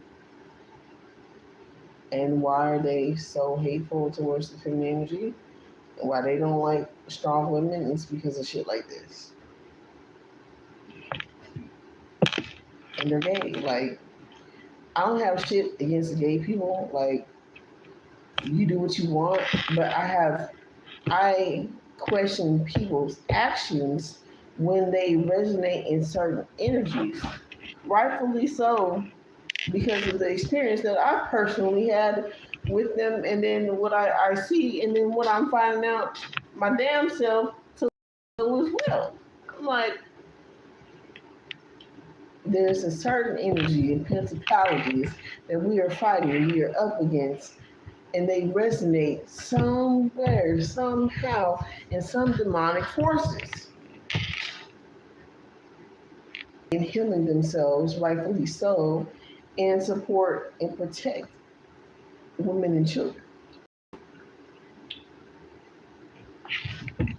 And discussed an incredibly suspicious death tied to Peter, I think that you will believe the same. As always, everybody, I'm not planning on going anywhere, so I'm not planning on doing anything to myself. All parties are presumed innocent until proven guilty in a court of law. All the opinions presented in today's show are solely mine, the host and producer of The Conspiracy Files. And yeah, this is a deep, dark one and a very important one, so please be sure to comment, like this video, share this video out. If someone you know needs to see this, please send it to them, because this is very, very important stuff that people need to know and learn. Anyways, y'all, welcome to The Conspiracy Files.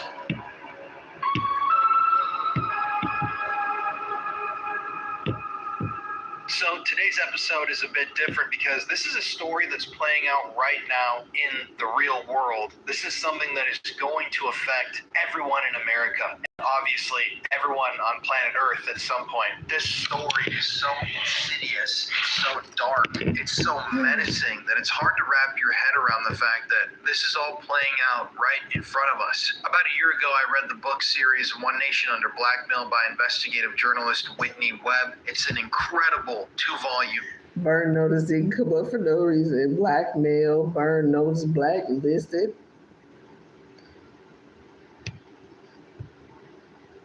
Really, it's one book, but it's 2 books. So I would recommend everybody out there read. It goes through the rise of Epstein and all these organized crime ties to the United States government and intelligence agencies and foreign nations. One nation in specific that's pretty crazy.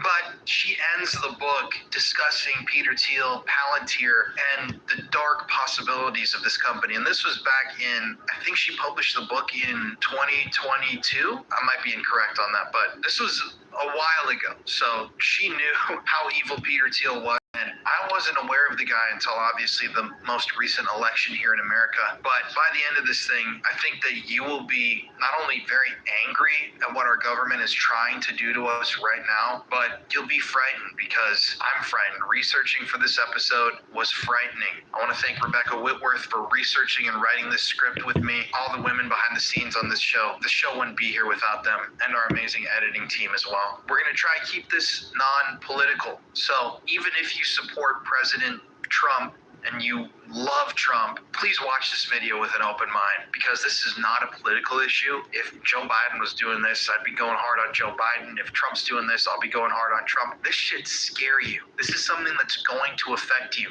Everybody, every single person in America watching this video, this guy and his company are going to be jammed up your ass, and you have no idea how dark and insidious this whole thing is.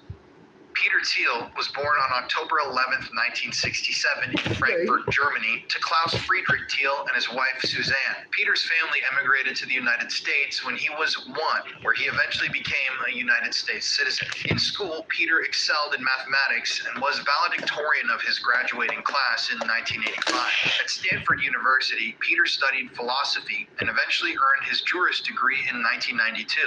In 1996, he established the Thiel Capital Management, and after an early investing setback, he established his first venture called FieldLink, later Confinity, with his friend Max Levchin. In 1999, Peter Thiel realized that they could develop software to bridge a gap in making online payments, and thus his company called FieldLink, later in 1996, he established the Thiel Capital Management, and after an early investing setback, he established his first venture called FieldLink, later Confinity, with his friend Max Levchin. In 1999, Peter Thiel realized that they could develop software to bridge a gap in making online payments, and thus his company Confinity launched PayPal, a type of digital wallet for consumer convenience and security by encrypting data on digital devices. After PayPal's smashing success, Peter used $10 million of his proceeds to create Clarum Capital Management, a global macro hedge fund focusing on directional and liquid instruments in currencies, interest rates, commodities, and equities.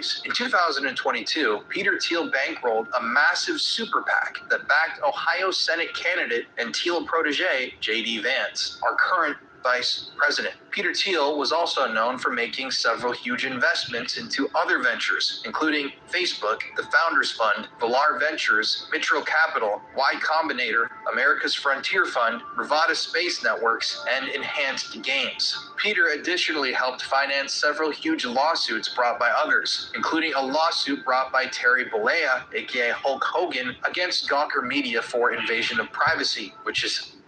And he just passed away. Hulk Hogan did. Highly ironic, intentional inflection of emotional distress, and infringement of personality rights after Gawker made sections of a involving Hulk Hogan public. Peter Thiel additionally got involved because the Gawker published an article outing him at the time for being gay, and so he sued them for privacy violations. Needless to say, Peter Thiel has lived a very successful life. He's worth nearly $20.8 billion, but like many others, behind his closed doors are secrets, and it just so happens that Peter Thiel seems to be rich in them. So before we get into Palantir and the mass surveillance that they're going to enact on you, the United States citizen watching this video and listening to this podcast, we have to explore a disturbing rabbit hole, and that is the death of Jeffrey Thomas. Model and social media influencer Jeffrey Thomas first met Peter Thiel in 2015 at Coachella Music Festival in Indio, California, at one of his legendary parties. At the time, Jeffrey Thomas told newspaper The Intercept, "I was wondering why he was being affiliated with someone like Trump and investing in him, if he was gay." Thomas grew up in a conservative household in Texas, and something about Peter Thiel enamored him, including his conservative ties to massive Republican presidential candidates. Jeffrey Thomas was signed to the London-based agency AMCK Models and had previously featured in a series of commercials and catwalk shows. He was also an aspiring firefighter and EMT, taking classes amidst the chaos of his modeling career. In 2019, though, while Peter Thiel was married, Jeffrey Thomas and Peter Thiel began an extramarital affair, despite Peter being married at the time to his longtime partner, Matt Danzeisen, in October 2017, an ex-vice president of the company BlackRock. We can talk all day about BlackRock. We are going to in an upcoming episode, but just for now, know that that connection is insane. BlackRock is like the mother of all conspiracies that are playing out in real time here in America. I believe they're the wealthiest company on earth. I could be wrong on that, but their net worth with all their assets and holdings is in the trillions. If it's BlackRock, then fucking the the fucking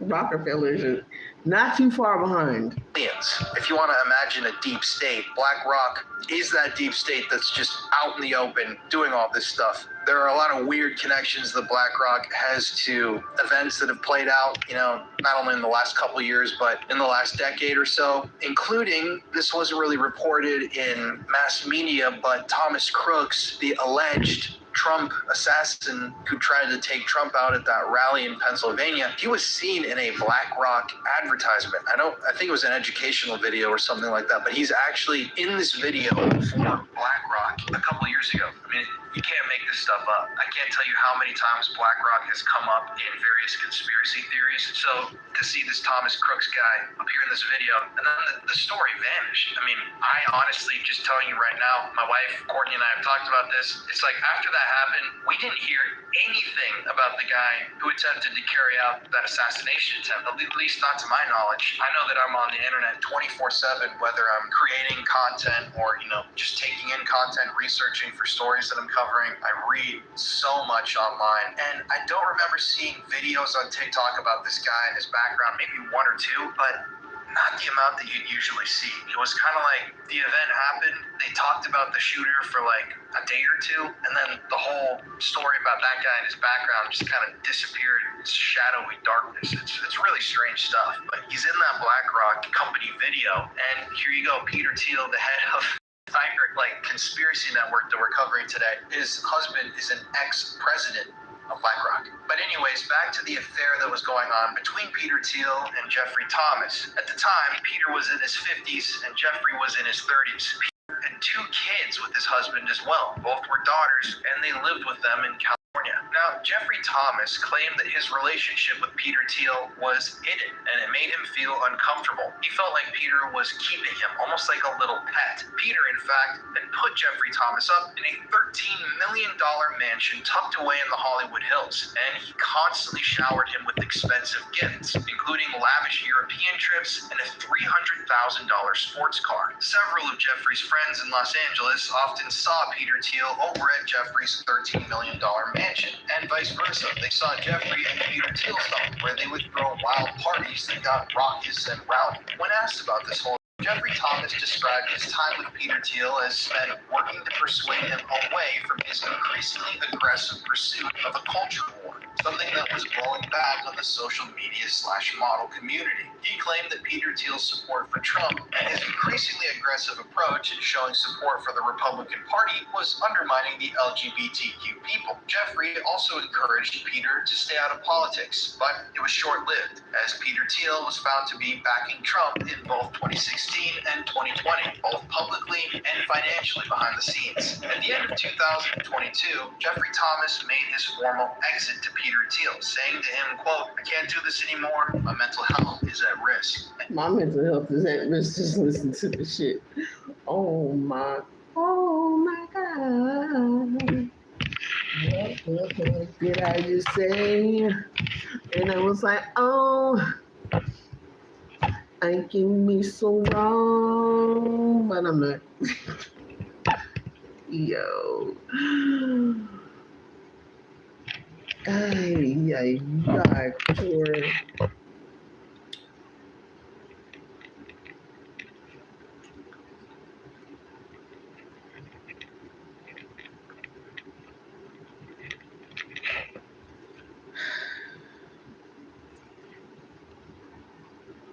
Peter.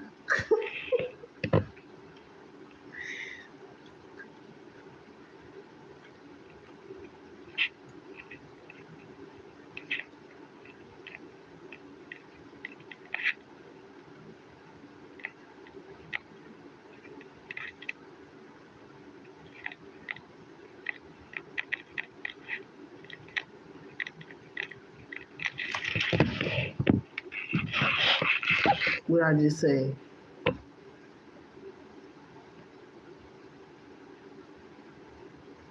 They fucking hate women.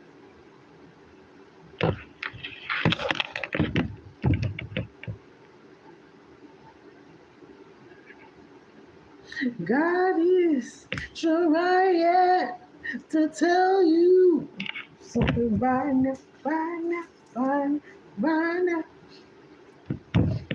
Jeffrey then moved out of that mansion, moved all the way to Miami, and tried to start a new life without his billionaire boyfriend. Miami. Though he and Peter stayed in touch. However, then came the New Year's party. Jeffrey Thomas attended a New Year's party at Peter Thiel's Venetian Island compound on Biscayne Bay. And at this party, supposedly, Jeffrey Thomas showed up uninvited. He made a whole scene. He caused a ruckus. He was screaming at Peter Thiel. There are a lot of allegations of what happened that night, but essentially, at this party, supposedly, Jeffrey Thomas showed up uninvited. He made a whole scene. He caused a ruckus. He was screaming at Peter Thiel. There are a lot of allegations of what happened that night, but essentially, a lot of people have interpreted that as being the night and the time when Peter Thiel's husband found out that $1 worth of gifts, and obviously having sex with him and all of that. And so this New Year's party turned out to be a bloodbath for Peter Thiel. He was embarrassed, he was yelled at, it was a whole thing. This was his secret life exploding into his personal life and causing a massive, dark, harmful ripple effect. But on March 2023, just over 3 months later, Jeffrey Thomas died tragically after from his apartment balcony down into the busy Miami streets below him. Now, immediately, of course, the Miami Police Department announced publicly that they were investigating Jeffrey's death as a self-unaliving, to which many, including Jeffrey's own brother, Skylar Ray Thomas, claimed was due to his challenges with and his own mental health. Interestingly, though, according to reports that emerged, Peter Thiel was said to be a part of the initial investigation by the Miami PD, but he didn't respond to text or phone calls requesting his comment on the matter from reporters. And that was that, allegedly. This secret lover of a billionaire who's in the political world just a high balcony and dies. But was this actually a self-unaliving? Well, according to the New York Post, authorities found the 35-year-old Jeffrey Thomas's body outside of a 57-floor apartment complex in Miami, where he was pronounced dead at the scene. And many witnesses reportedly outside the building told the Post that he had. But despite the Miami Police Department coming forward to announce that they were investigating Thomas's death as a self-unaliving, there was a group of individuals who came forward to journalists claiming that the verdict of unaliving seemed strange. It didn't make sense. As it turns out, Jeffrey had been posting pictures by the pool, happy as can be, just a few hours before he allegedly decided to self-delete. Now, you have to understand, Jeffrey Thomas, Peter Thiel's side piece, would have had years worth of information stored up about Peter Thiel. Secrets that he had heard, dark whispers that he had repeated to himself by friends and family of Thiel's. He knew him very well, And as a public and prominent man, Jeffrey, knowing that kind of information about Peter Thiel, obviously was dangerous. One of Jeffrey's close friends, who had known him from Texas and had also moved to LA, told The Intercept in 2023 that Jeffrey Thomas had just texted her the Sunday before he died, saying that he was extremely excited for her upcoming baby shower in May. She also said that the last time she talked to him in depth about his feelings, he said he was having a hard time in a relationship and had a lot of anxiety about it. Luli Batista of the Sovereign Talent Group told the Daily Mail that she didn't believe it was intentional, as the two had been engaged in a friendly text convo in which Jeffrey had reportedly been joking about an upcoming audition. So she didn't believe that Jeffrey had self-deleted himself. Luli Batista also said that Jeffrey had seemed thrilled and was proud of himself when... Y'all wondering who he's referring to. This girl, she's the girl, the first girl that played in Transformers with Wiki.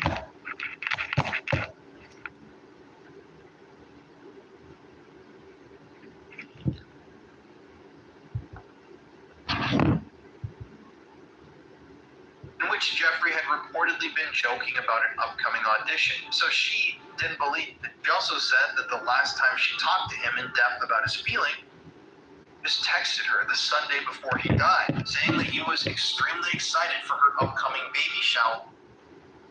In prominent man, first before he allegedly decided to self-delete. Now, you have to understand, Jeffrey Thomas, Peter Thiel's side piece, there was a group of told the Post that he had head of a 57-floor apartment complex in Miami, where he was pronounced dead at the scene. And 54-foot building.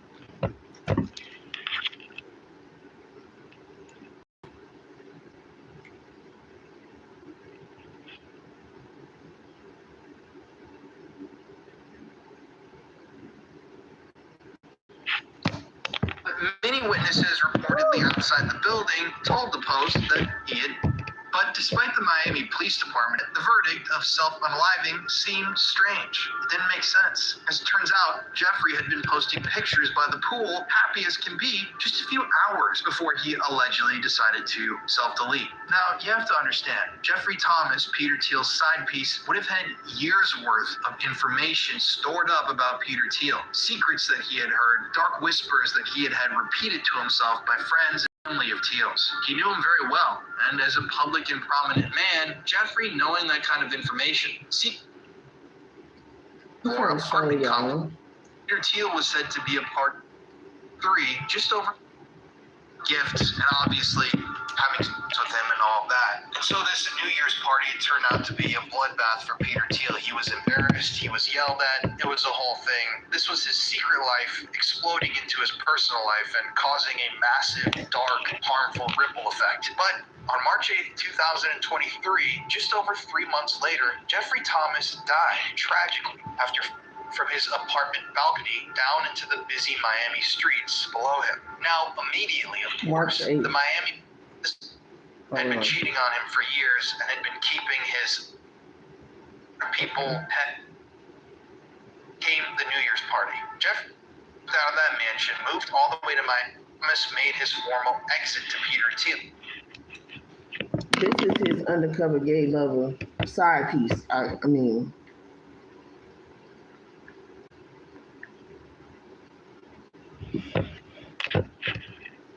Saying to him, quote, "I can't do this anymore. My mental health is at risk," end quote. Jeffrey then moved out of that mansion, moved all the way to Miami, and tried to start a new life without his billionaire boyfriend, though he and Peter stayed in touch. However, then came the New Year's party. Jeffrey Thomas attended a New Year's party at Peter Thiel's Venetian Island compound on Biscayne Bay. And at this party, supposedly, Jeffrey Thomas showed up uninvited. He made a whole scene. He caused ruckus. He was screaming at Peter Thiel. There are a lot of allegations of what happened that night, but essentially, a lot of people have interpreted that as being the night and the time when Peter Thiel's husband found out that his husband had been cheating on him for years and had been keeping his side piece in a $13 million mansion, giving him hundreds of thousands, if not millions of dollars worth of gifts, and obviously having sex with him and all of that. And so this New Year's party turned out to be a bloodbath for Peter Thiel. He was embarrassed, he was yelled at, it was the whole thing. This was his secret life exploding into his personal life and causing a massive,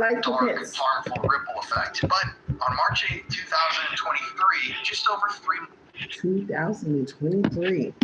Dang. 2023. Okay, wait. I didn't go that far enough, apparently.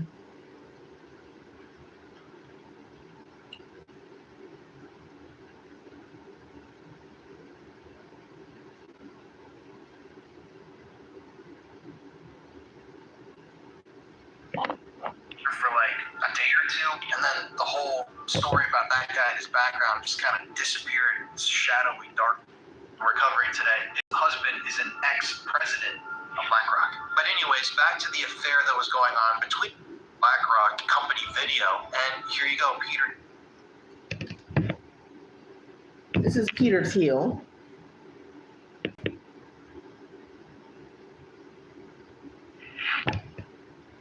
Thiel, the head of this entire conspiracy network that we're covering today. His husband is an And this is his husband, ex-president, CEO of BlackRock.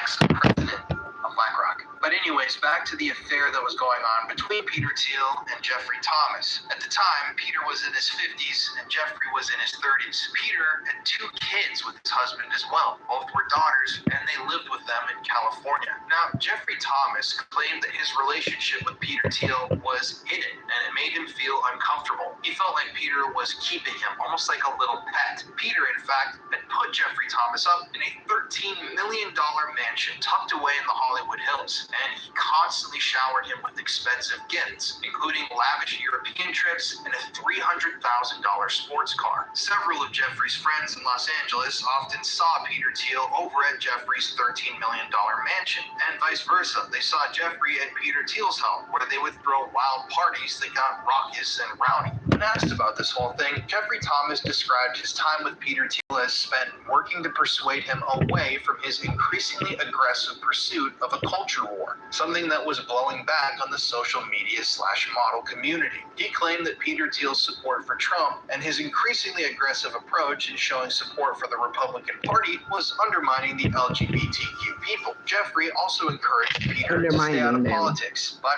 it was short-lived, as Peter Thiel was found to be backing Trump in both 2016 and 2020, both publicly and financially behind the scenes. At the end of 2022, Jeffrey Thomas made his formal exit to Peter Thiel, saying to him, quote, "I can't do this anymore, my mental health is at risk," end quote. Jeffrey then moved out of that mansion, moved all the way to Miami, and tried to start a new life without his billionaire boyfriend, though he and Peter stayed in touch. However, then came the New Year's party. Jeffrey Thomas attended a New Year's party at... Wait. Keep in mind, remember while all this is going on, Musket was getting tracked by a teenager that was tracking his plane. So, if anybody wants to delve into that, maybe I will someday. I'm looking at these dates. And I sit down and put all these dates down.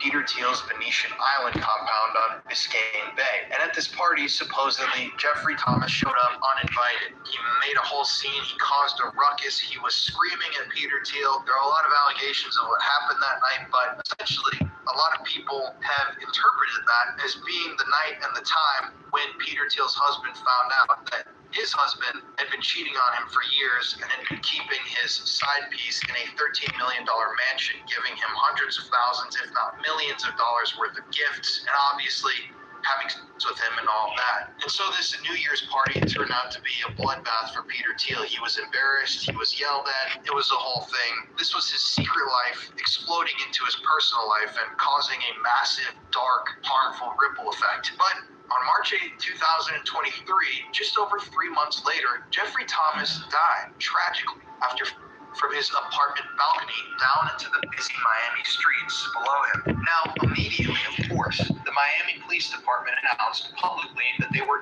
investigating Jeffrey's death as a self-unaliving, to which many, including Jeffrey's own brother, Skylar Ray Thomas, claimed was due to his challenges with and his own mental health. Interestingly, though, according to reports that emerged, Peter Thiel was said to be a part of the initial investigation by the Miami PD, but he didn't respond to text or phone calls requesting his comment on the matter from reporters. And that was that, allegedly. This secret lover of a billionaire who's in the political world just for high balcony and dies. But was this actually a self-unaliving? Well, according to the New York Post, authorities found the 35-year-old Jeffrey Thomas's body outside of a 57-floor apartment complex in Miami, where he was pronounced dead at the scene.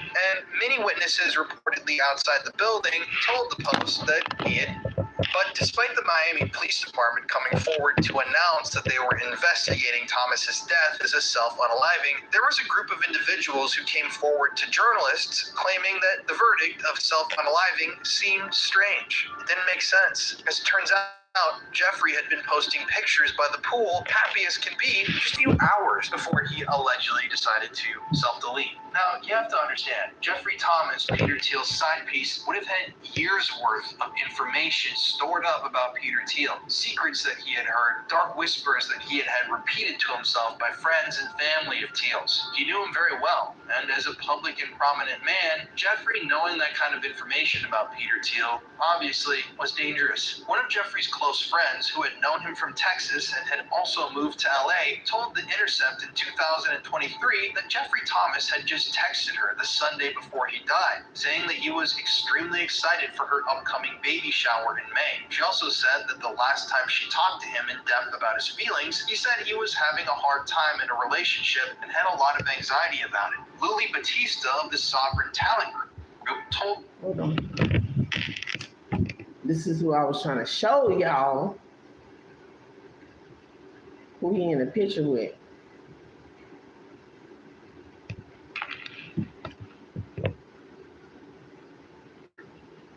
That's the girl from Transformers. If she a girl, I don't fucking know. These people be doing the most.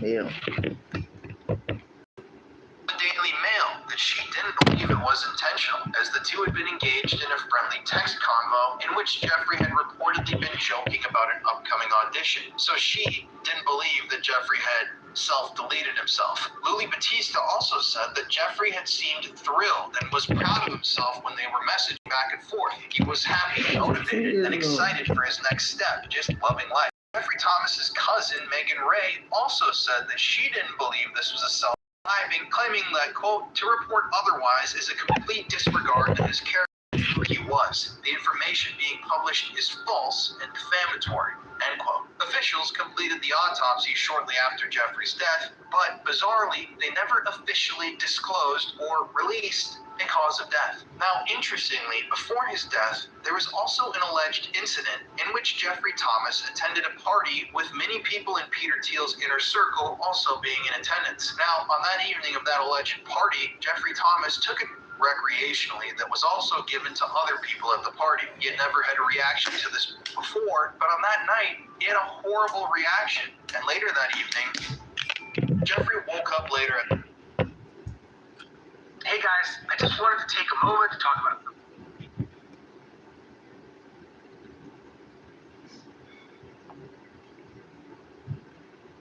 inner circle also being in attendance. Now, on that evening, before his death, there was also an alleged incident in which Jeffrey Thomas attended a party with many people in Peter Thiel's inner circle also being in attendance. Now, on that evening of that alleged party, Jeffrey Thomas took it recreationally that was also given to other people at the party. He had never had a reaction to this before. On that night, he had a horrible reaction, and later that evening, Jeffrey woke up later at the hospital and was told by doctors that the substance, so did Peter Thiel or somebody in this...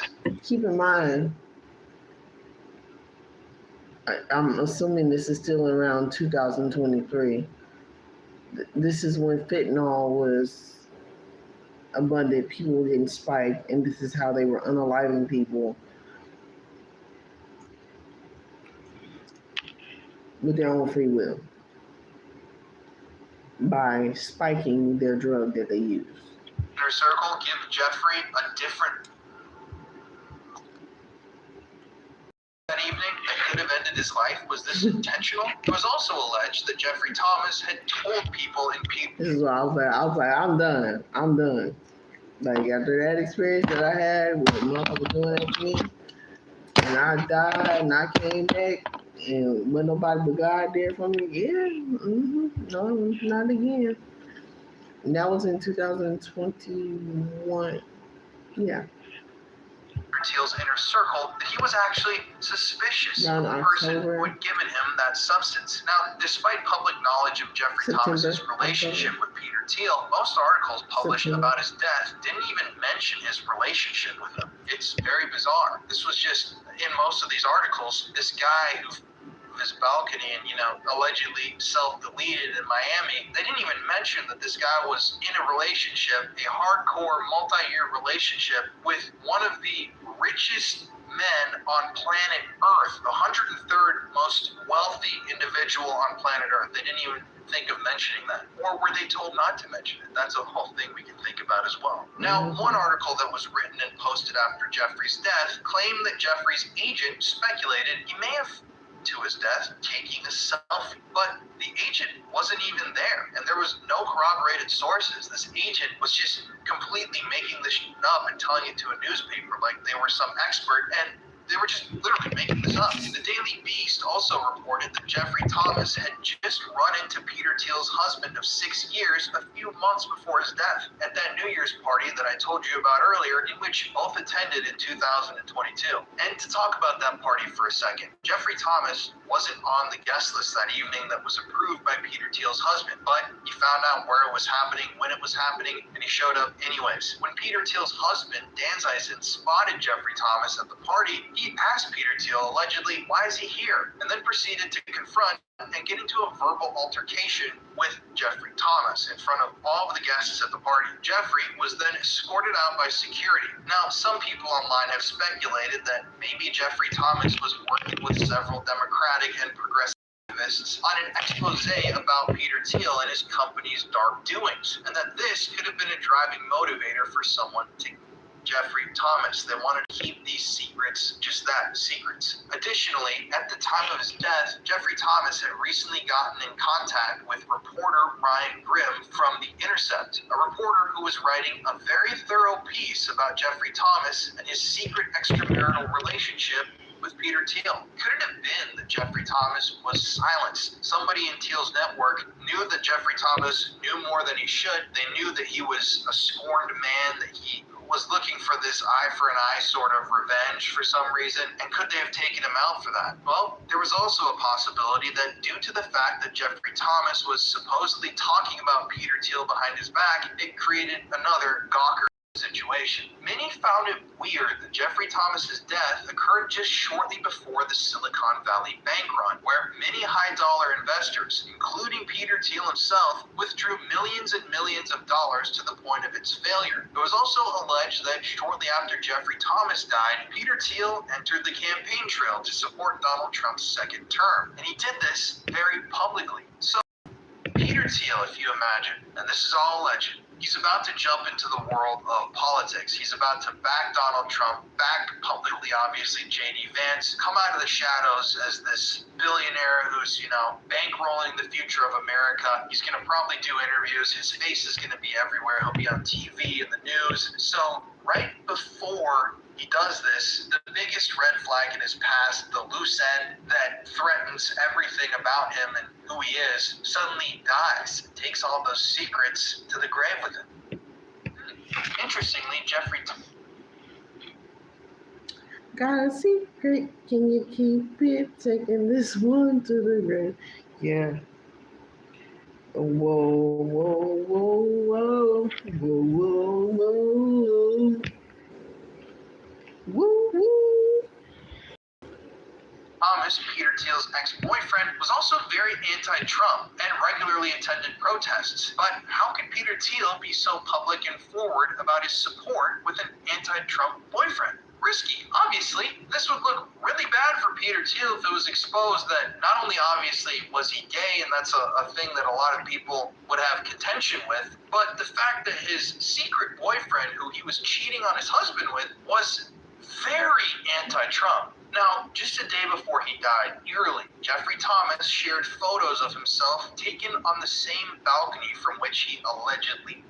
And in two of those photos, he could be seen on the ledge himself. He captioned this post from the ashes, and something that he was foreshadowing his actions that were coming the following day. But the weirdest part of all of this is that there's literally little to no information about Jeffrey's official cause of death or determinations from the investigation. It's like all the articles reported Jeffrey's death as a self-unaliving or an accidental death in 2023, and then suddenly every mention of his name and the entire story was dropped. In the coming months, when Trump was running for president and all this was being announced and Peter Thiel was coming out of the shadows, Jeffrey Thomas's name was barely mentioned in relation to Thiel, and nothing else was ever determined about the investigation. Additionally, it's said that there's more information out there about Jeffrey Thomas and the circumstances of his death, but all this information has yet to be publicly released. Interestingly, Access Hollywood posted a story about Jeffrey Thomas's death, one of the few stories still accessible. Take a look.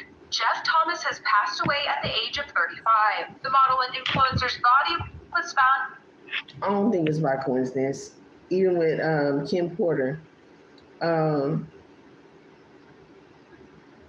how she got unalived and, before her book came out or whatever. And, of course, the correlations between, traveling and going to these parties with Diddy and all this shit, and how Diddy's connected to Trump and all this other shit is all connected. It's like... In an apartment building on March 8th in Miami, a Miami Police Department spokesperson confirms to Access Hollywood he died of an apparent... But the police department notes that his case is still open. The Miami-Dade County Medical Examiner said his cause of death hasn't been determined. Per People magazine, Jeff's brother Skylar Ray Thomas posted about his death in a lengthy Facebook post that reads in part, quote, "It is with heavy hearts we announce the passing of my brother Jeff on Wednesday morning. As you have followed through the years, Jeff traveled the world and lived life to the fullest. What you may not know is Jeff struggled with and mental health challenges, which ultimately led to his tragic passing. Jeff struggles.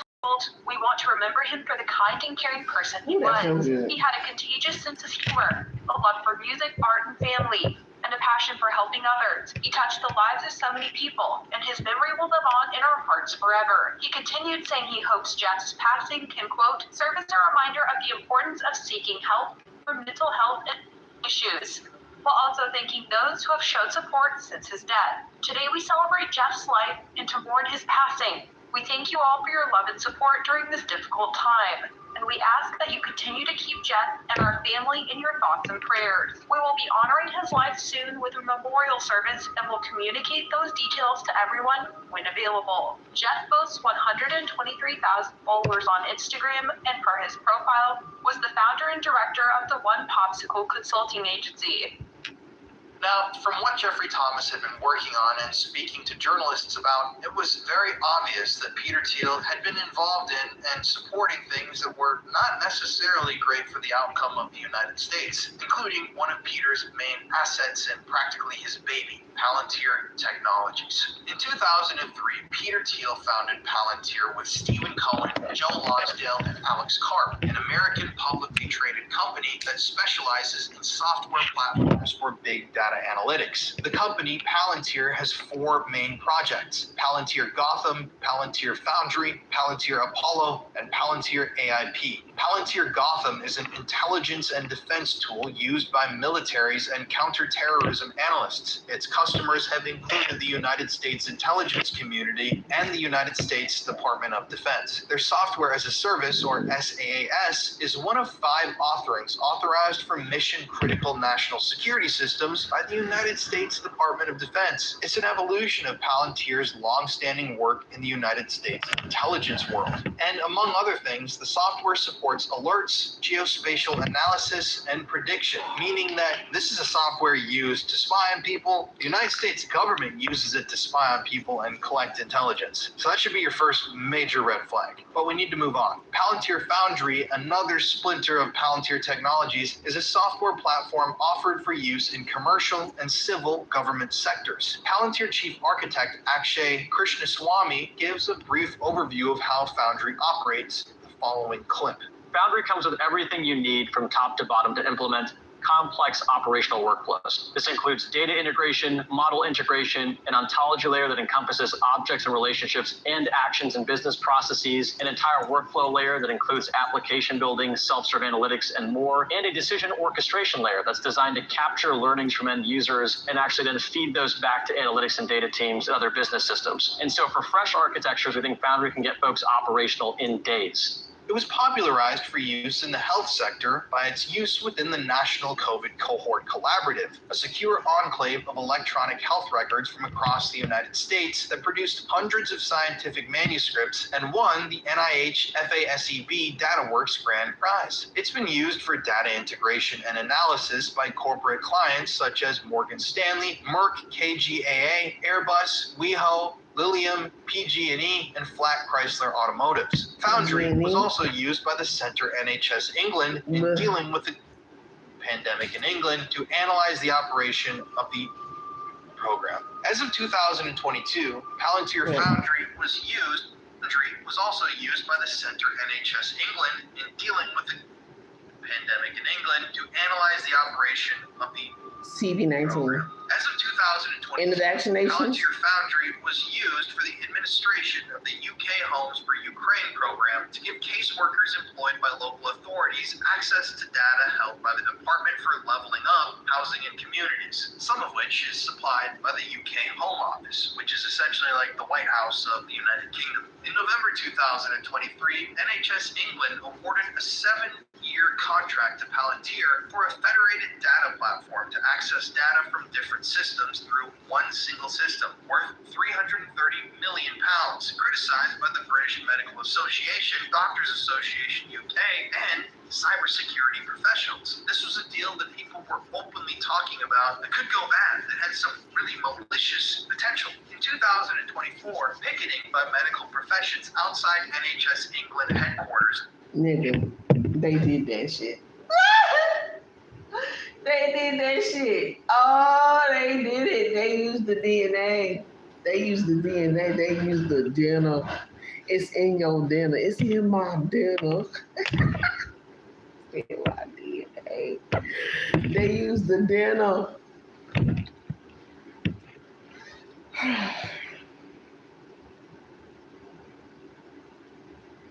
So I've been telling people, stop stealing, stop doing stuff like that. The people was watching, the people was recording, the people was analyzing all kind of shit. The Manning cancellation of the deal occurred. People were so upset that Palantir was partnering with these organizations, these governmental bodies in the United Kingdom in such a way that they showed up to headquarters and actually protested. You know, they had signs and they were angry, they were making their voices heard. But still, the contract went through, and today they're working on implementing it, you know, specifically with this case in the United Kingdom. But we need to move on. Palantir Apollo, another part of the Palantir brand, is a platform to facilitate continuous integration / continuous delivery, or CI/CD, across all environments, particularly pipelines, and they were angry that 2020 UK and from different systems.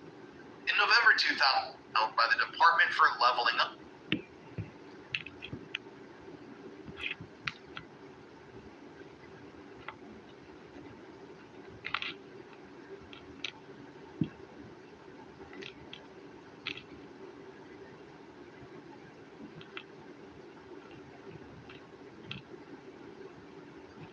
The shit with no dick.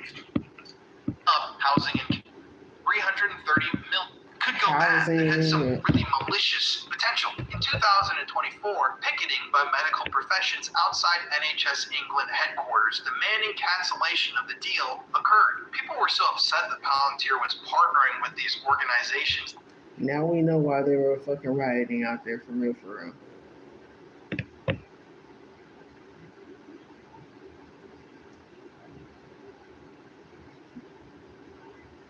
And we've been saying, these governmental bodies in the United Kingdom in such a way that they That's a showed up fact. to headquarters and actually protested. You know, they had signs and they were angry. They were making their voices heard. But still, the contract went through, and today they're working on implementing it. You know, specifically with this case in the United Kingdom. Palantir Apollo, another part of the Palantir brand, is a platform to facilitate continuous integration / continuous delivery, or CI/CD, across all environments, particularly Palantir Gotham and Palantir Foundry. Now, Apollo works to configurations and software in the Foundry and Gotham platforms using a microservice architecture called Palantir AIP, or Artificial Intelligence Platform. It integrates large language models into privately operated networks, and this technology and this platform was launched in April of 2023. Palantir almost immediately demonstrated this technology's potential use in war. Now, using their tech, a military operator could deploy operations and receive responses via an AI chatbot. Citing potential risks of generative artificial intelligence, CEO of Palantir Carp said that the product would not let the AI independently carry out targeting. we just had that incident where AI was telling ChatGPT was telling the boy not to leave out signs that he was about to conclude an alignment of himself, and how that went very wrong, and how they are once again ignoring the whole fact of the dangers of operations, but would in fact require a human to actually make those operations and authorizations. Commercial companies have also used AIP across many domains. Some of the applications of this product include infrastructure planning, network analysis, and resource allocation. Now, Palantir Technologies also has other smaller projects, including Titan, or Tactical Intelligence Targeting Across Node, Metaconstellation, SkyKit, Lavender, and Metropolis. Titan is a next-generation intelligence, surveillance, and reconnaissance ground station enabled by artificial intelligence and machine learning to process data received from space, high-altitude, aerial, and terrestrial layers. Although this was designed to be used by the United States Army, though, it's possible.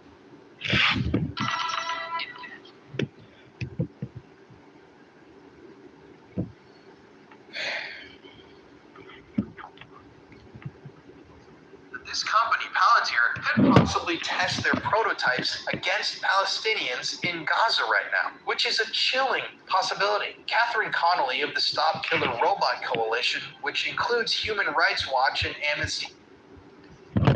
y'all what she look like. What the fuck?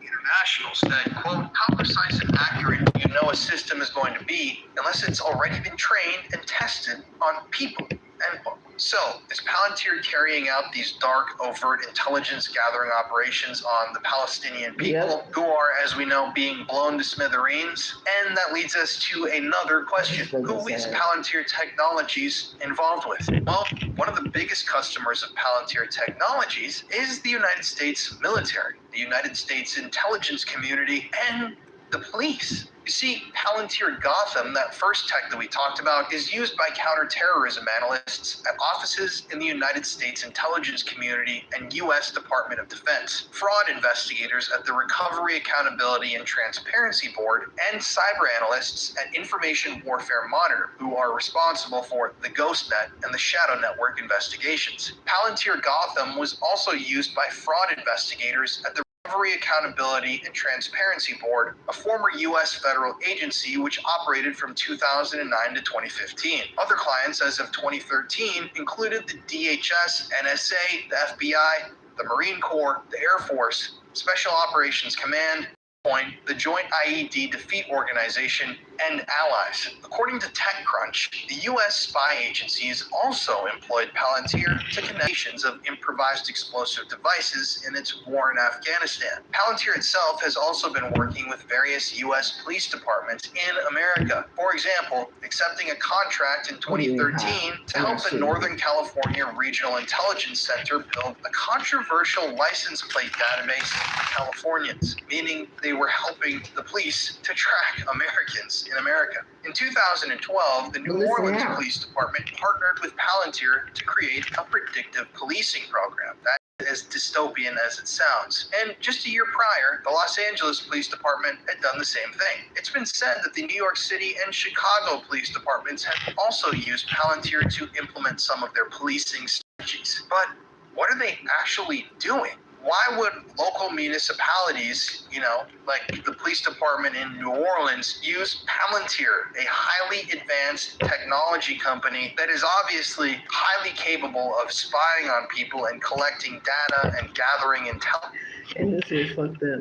Now they want you to pay for your fucking email to fund the bullshit so they can track everything you do. But then when somebody steals your identity and your personal information, they can't do shit for you. Well, for years, the United States has had strict regulations on the export of weapons systems to foreign countries because of the lack of accountability once in the user's possession, and obviously the potential for serious war crimes. Even Palantir's CEO, Alex Karp, has argued that the power of advanced algorithmic warfare systems is now so great that it equates to having tactical nuclear weapons against an adversary with only conventional ones. As a result, much of Palantir's alleged public focus has been across military and law enforcement support. Palantir Gotham has been used as a predictive policing system, which has elicited some controversy over racism in their AI analytics. You see, in September of 2016, of Federal Contract Compliance Programs of the U.S. Department of Labor filed a lawsuit against Palantir, alleging that the company discriminated against Asian job applicants on the basis of their race. According to the lawsuit, the company routinely eliminated Asian applicants during the hiring process, even when they were just as qualified as white applicants for the same job. Now, interestingly, Palantir settled that suit in April of 2017 and paid out $1.7 million, but they never admitted wrongdoing. I've always thought that was interesting, Additionally, their policing system is incredibly invasive. The LAPD Palantir database alone includes all information from the DMV and nearly 1 billion photographs taken of license plates from traffic lights and toll booths across the state of California. More than half of the Los Angeles Police Department officers alone had accounts held there in these Palantir Technologies databases. Officers also now have the ability to search for people by name, race, gender, gang membership, tattoos, scars, friends, and family, all using this Palantir technology. According to the training manuals, searches like these will return a list of names along with associated home addresses, email addresses, vehicles, warrants, and mugshots. It will also offer related surveillance pictures and any personal connections, like the names of this person who they're searching's friends, family members, neighbors, and coworkers. Officers can use this to generate leads or a list of people whom the system believes are likely to commit a crime in the future because of their associations. Just seem to come. Total Recall. In the future. Crimes in the future. These motherfuckers is full of shit.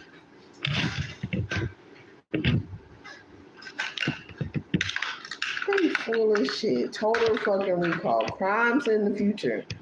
And we just talked about that one with not Nicolas Cage. What's his name? Ooh. That movie is in my movie night 2 playlist.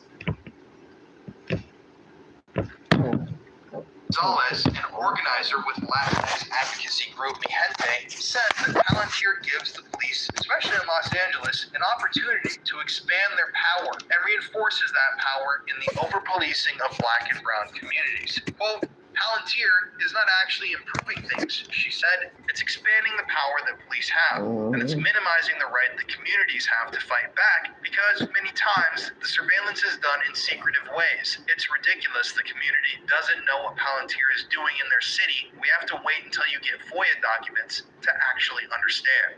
End quote. In 2010, Hunton and Williams LLP allegedly asked Palantir, Verico Technologies, and HB Gary Farrell to draft a response plan to the WikiLeaks threat. In early 2011, the group Anonymous publicly released HGB Gary's internal documents, including that plan that linked them to Palantir. The plan that was leaked proposed that Palantir would serve as the foundation for all data collection, integration, analysis, and production efforts. The plan also included slides, allegedly authored by HB Gary CEO Aaron Barr, which suggested, quote, spreading disinformation and disrupting Glenn Greenwald's support for WikiLeaks. On online threads, Palantir has allegedly been involved in a coordinated effort to manipulate information on Reddit and other platforms. This is referred to as astroturfing, where fake accounts are created and then used to promote specific narratives and spread harmful misinformation. This activity, users suggest, may be linked to efforts to subvert discussions and replace them with propagandized versions.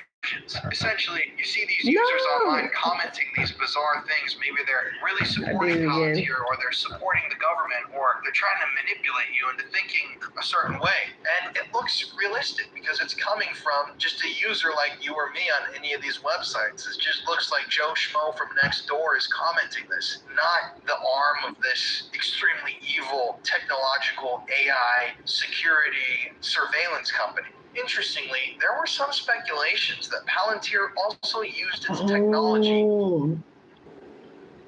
Yeah, that guy's in the witness protection program right now. He said how he was meant. Oh my God.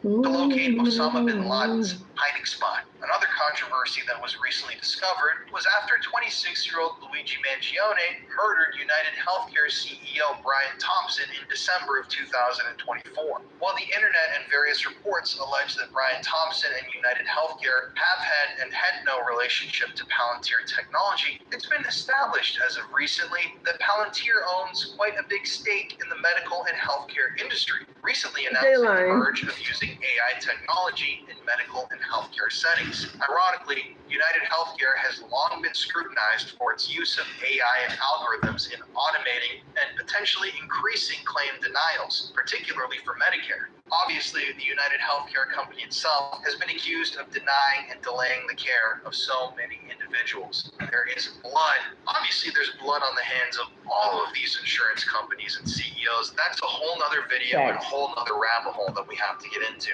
And on this note, it's important to mention that Luigi Mangione's motive lied with being, that's right, you guessed it, denied by United Healthcare. This is all alleged. I mean, I've seen news lately that Luigi might walk. I don't know what's going to go on with that. Now, Luigi had chronic back pain, and despite surgeries and treatment, it was alleged that United Healthcare denied Luigi's continued requests for treatment. It makes you wonder if the AI that Palantir built for healthcare and the AI that United Healthcare uses had anything to do with that. It's very well possible that the two are deeply connected. Additionally, it was said that Luigi had praised Elon Musk and Peter Thiel on his social media platforms, posting videos of them speaking. Of course, though, if you spend any amount of time on the internet looking for information about how United Healthcare, the death of Brian Thompson, and Palantir could be connected, almost nothing comes up. According to the internet, none of it's related at all. But we have to talk about Project Maven. After protests from its employees, Google chose not to renew its contract with the Pentagon to work on something called Project Maven, a secret artificial intelligence program aimed at the unmanned operation of aerial vehicles. So this project, which obviously was,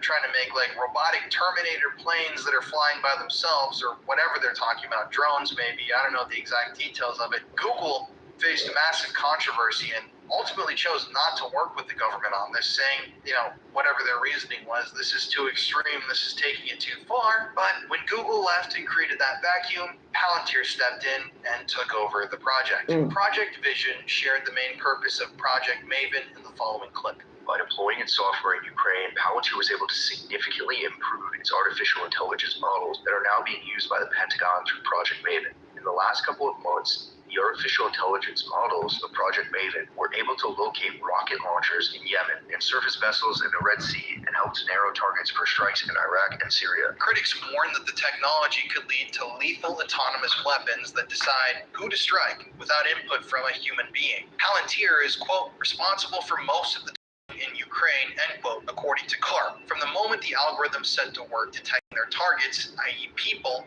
until these targets are prosecuted, i.e. a term of art in the field, no more than 2 or 3 minutes elapse, noted Bruno Macias, a former senior Portuguese official who was given a tour of Palantir's London headquarters last year. In the old world, the process might take 6 hours. He was quoted at the time as saying, in April of 2024, Project Maven operated in the Russia-Ukraine war as the first opportunity to test how the system would work in a conventional ground war between two armies. One of the main goals was to develop automatic target detection, which could then be combined with drone technology to produce swarms of autonomous kamikaze drones that can seek out and destroy enemy targets with minimal inputs from human operators. It was also used in the following ways, as explained by the following clip. Then, in February of 2023, the French newspapers reported that Ukraine had received Palantir's Skykit autonomous systems, which are used to gather intel in extreme and hostile environments, even before their official launch. A month later, in March of 2023, Forbes Ukraine published an extensive piece about Palantir's cooperation with the Ukrainian army. Forbes stated that Ukraine is using Palantir's Edge AI platform that, with the help of artificial intelligence, can autonomously process hundreds of satellite images each day, which saves weeks of manual work for Ukrainian officers and gives them a clear view of the battlefield. Forbes also states that during the liberation of Kherson in late 2022, Palantir has been analyzing data that was gathered by dozens of satellites that flew over the region, which helped the Ukrainian troops drive Russians out of the city. Then just over a month ago, the British national newspaper The Times published a new report which said that Palantir helps Ukrainians find the exact location of Russian ships, tanks, and planes in real time so that the Ukrainian army can efficiently tackle the Russian threat on its soil. The report also says that more than 1,000 servicemen are stationed at the headquarters of brigades throughout the country and are using Palantir software to have a clear understanding of the battlefield. Meaning, it's just been used in warfare to... There's a fear that in high-pressure situations, there could be a move towards further automating the targeting and chain process. The internet does state that current U.S. policy says that human operators retain control over the decision to fire weapons. But I think you know as well as I do that there's always a bad apple in a batch, and we are at the current moment speeding towards oblivion. In June of 2021, a campaign was started against Palantir Foundry by Foxglove, a tech justice nonprofit, because they alleged, quote, their background has generally been in contracts where people are harmed, not healed, end quote. Clive Lewis, MP, supporting that campaign, stated at the time that Palantir had a, quote, appalling track record, end quote. In 2024, Peter Thiel supposedly joined a multi-million-dollar investment in Enhanced Games, a proposed Olympic-style mega event without drug testing. It promises to put on an international sporting event where performance-enhancing drugs are allowed within a regulated environment, which would include a sophisticated safety protocol of health checks before and after competition. That's a quote from their official description. Unlike the real Olympics, the Enhanced Games would be a for-profit event, which promises to generously pay athletes who it believes are being exploited in the not-for-profit system. The idea is the brainchild of Dr. Aaron D'Souza, the Australian lawyer who helped mastermind Peter Thiel's proxy war against the news media organization Gawker. Remember that we talked about? Peter Thiel and Hulk Hogan against Gawker and the things that Gawker was, Peter Thiel believed going to reveal about himself. Interesting. So they're all connected. Travis Tygart, the head of the U.S. Anti-Doping Agency. Wait a minute. Wait a fucking minute. Let me show y'all these faces, though. Peter Thiel's proxy war against the news media organization Gawker. Remember that we talked about? Peter Thiel and Hulk Hogan against Gawker and the things that Gawker was, Peter Thiel believe going to reveal about himself? Interesting. So they're all connected. Travis Tygart, the head of the U.S. Anti-Doping Agency, or USADA, called it, quote, farcical, likely illegal in many U.S. states, and a dangerous clown show, not real sport, end quote. Now, I was just gonna say they just putting on the show. They just throwing out moves to catch people. according to a February 2025 article in The Political Economist, Palantir has been working with the Israeli military in so-called targeted. Palantir.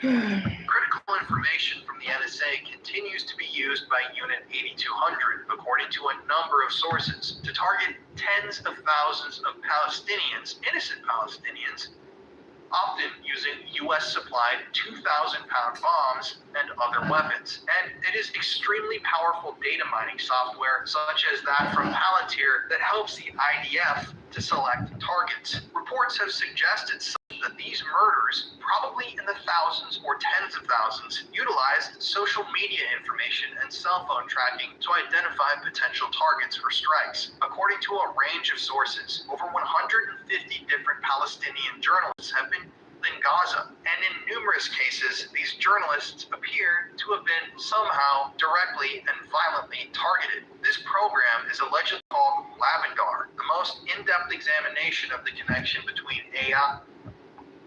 Ooh. Welcome to Uncommon Knowledge.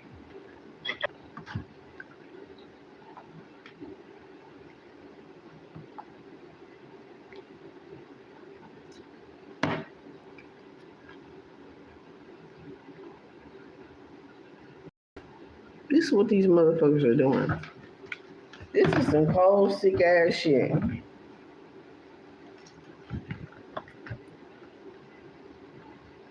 Numbers of innocent Palestinian men, women, and children in Gaza by Israel comes from an investigation recently published by 972 Magazine and Local Call. Although Palantir is not mentioned by name, the AI systems discussed by the journalists in this article appear to fit into the same category. According to the lengthy investigation, Unit 8200 is currently using a system called Lavendar to target thousands of alleged Hamas fighters. The Plus 972 Magazine report details how the Israeli military uses powerful algorithms to sort through enormous volumes of surveillance data, phone calls, text messages, geo-tracking data, and digital footprints to come up with lengthy for potential targets. And adding to that haul would be data from the NSA intercepts of Palestinians in the United States communicating with their innocent families left back in Gaza, a process that continued even after Edward Snowden left the NSA and tried to expose this, according to a number of sources. It was also reported that during the few weeks of that war, the army almost completely relied on Lavendar, that supposedly shadowy Palantir program, which, according to sources, clocked as many as 37,000 Palestinians as suspected militants, and further identified their homes as possible locations for airstrikes. The army gave sweeping approval for officers to adopt Lavendar's,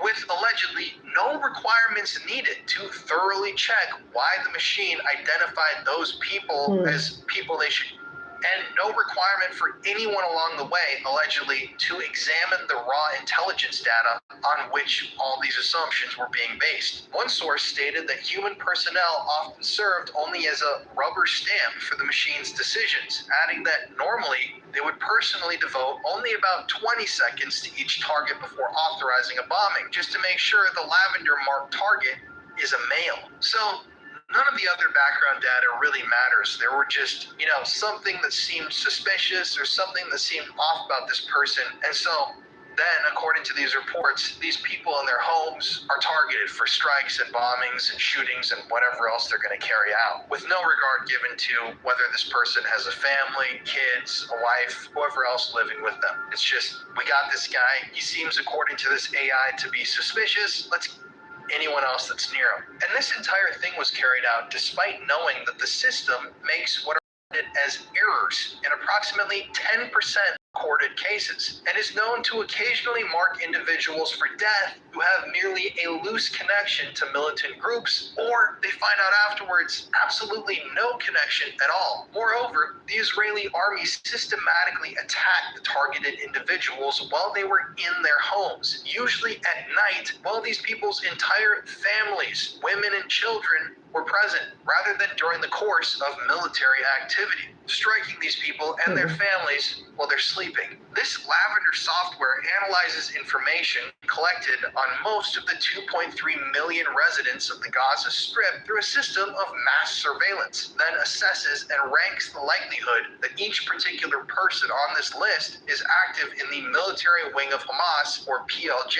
According to sources, the machine gives almost every single person in Gaza a rating from 1 to 100, expressing how likely it is that they are a militant. Lavender, the system, learns to identify characteristics of known Hamas and PIJ operatives, whose information is then fed to the machine as training data, and then used to locate these same characteristics, also called features, among the general population, the sources explained. In testimonies and interviews given to the media, they specified that data from Palantir systems included Palestinians' sexual orientations, their record of infidelity, their record of money and financial problems, their family medical conditions, and other, quote, private matters that could be used to extort/blackmail the person and turn them into a collaborator or create divisions within their society. And that's terrifying. That should horrify you. All of this should, but just those details alone really should. Israel's indiscriminate seeming in Gaza offers the perfect example of why it's also time to begin far stricter regulation of the export of AI systems, like those developed by Palantir. Not just hiding kids and hide your wives, hide your penis, hide your vagina. I'm just saying, fuck. They're monitoring everything. And a few people get wealthy, and if you said Weird. platitudes that were obviously stupid, you could. Getting wealthy off of Palestinians with their AI and technology. Family in Palestine. What kind of person are you? How do you sleep at night? Well, if you Shame on you. do, you want to hear my answer? I think the primary cause of death of Palestinians. Okay, do you want to hear the answer, or do you want to yell? Hamas has realized that there are millions and millions of useful idiots that will.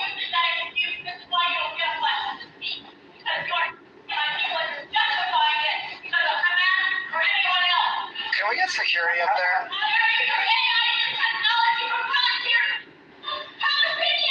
Mostly terrorists, that's true.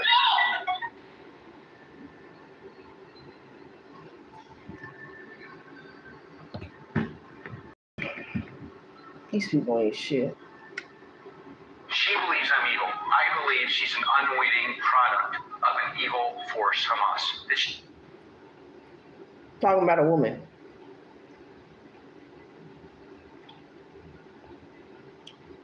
Because she wants to stand for peace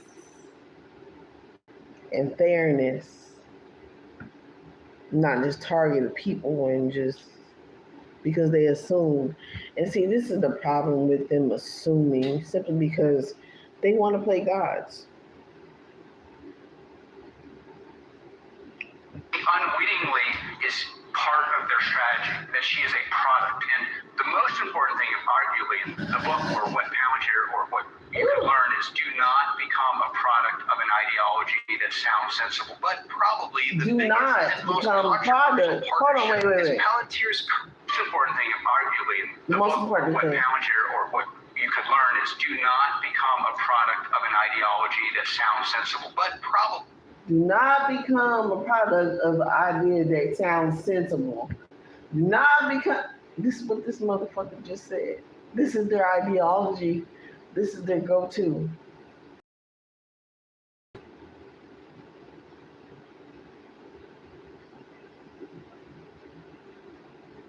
They are cooked. They are cooked. They are baked, laid, and deep fried.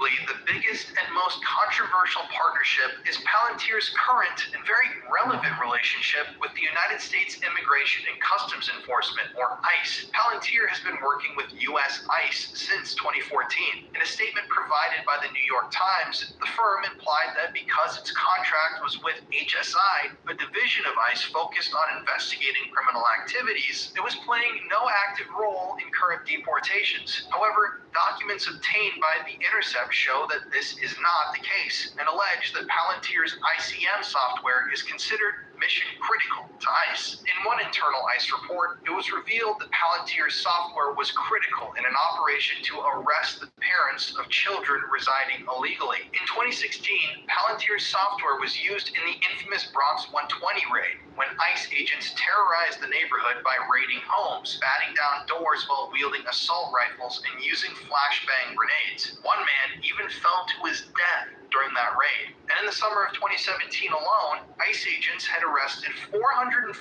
people using Palantir's software, including the parents, family members, accompanied children, as well as any undocumented people encountered during the operation. Now, I know that ICE raids and deportation is a very, very touchy subject here, and I know that some of you at home are listening to me talk about these issues and thinking, Colin's a dumb liberal and he's an idiot and he's trying to blah, blah, blah. But please try to distance yourself from that rhetoric and that train of thought and get through with me and follow me here on this train, because you might think that this is just happening to these people right now, but what if someone else starts using it against other people? That's where we're going with this. This isn't some sort of anti-Republican tirade. It's a warning signal, a wake-up call to people watching this video that it's these people one day, then it's you the next day. And I have empathy for these people. That's its own thing. We don't have to talk politics on this show right now, but it's going to get scary. Now, the operation in 2017, where the United States ICE used Palantir,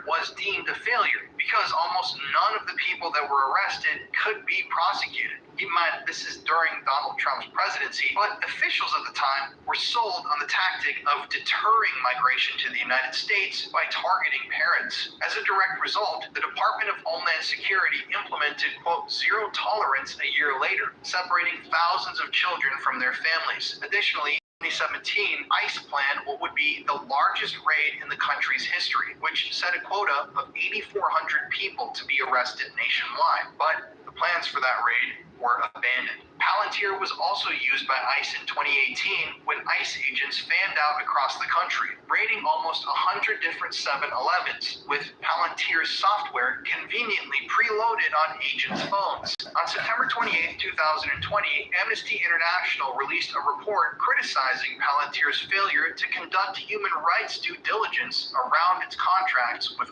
ICE. In 2022, ICE agents used Palantir software to descend on Mississippi chicken processing plants and arrested undocumented workers en masse. This is during Biden's presidency. It was the biggest deportation raid in the United States' history, sweeping up 680 people in one single day. Parents were arrested on the first day of school, and children returned to empty homes. Concerns around Palantir's rights record were being scrutinized for contributing to human rights violations of asylum seekers and migrants. And to this day, it's been reported that Palantir has been closely working with ICE to enable mass deportation in support of the Trump administration, much of which we've seen protests recently erupt in Los Angeles and cities across America in protest of. So, if this is what Peter Thiel and Palantir Technologies are doing right now, what comes next? And keep in mind, that's only what we know Peter Thiel and Palantir are working on. That's only the public knowledge that they've leaked to us. That's only the fraction of what's actually going on that we've somehow become privy to. 5-Minute News recently claimed that the latest information shows that Palantir will be working with Donald Trump to help develop.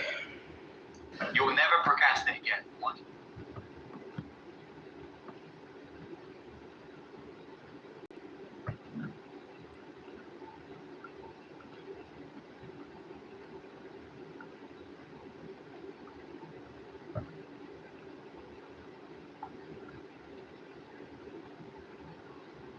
Oh, he almost looked like the other guy.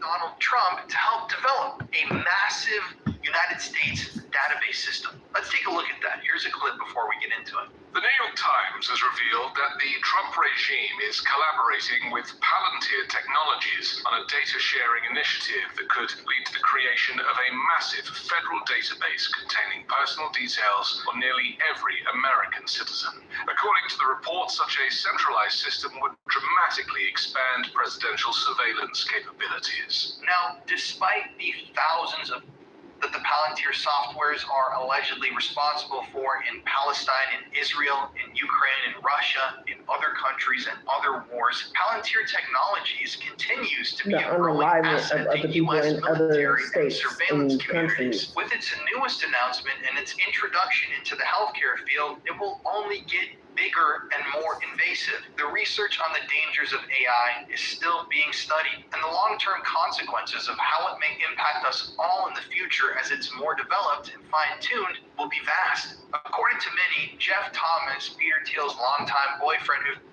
This making more sense now. Motherfuckers looking at people's DNA and doing stuff with their DNA without their fucking mission doing.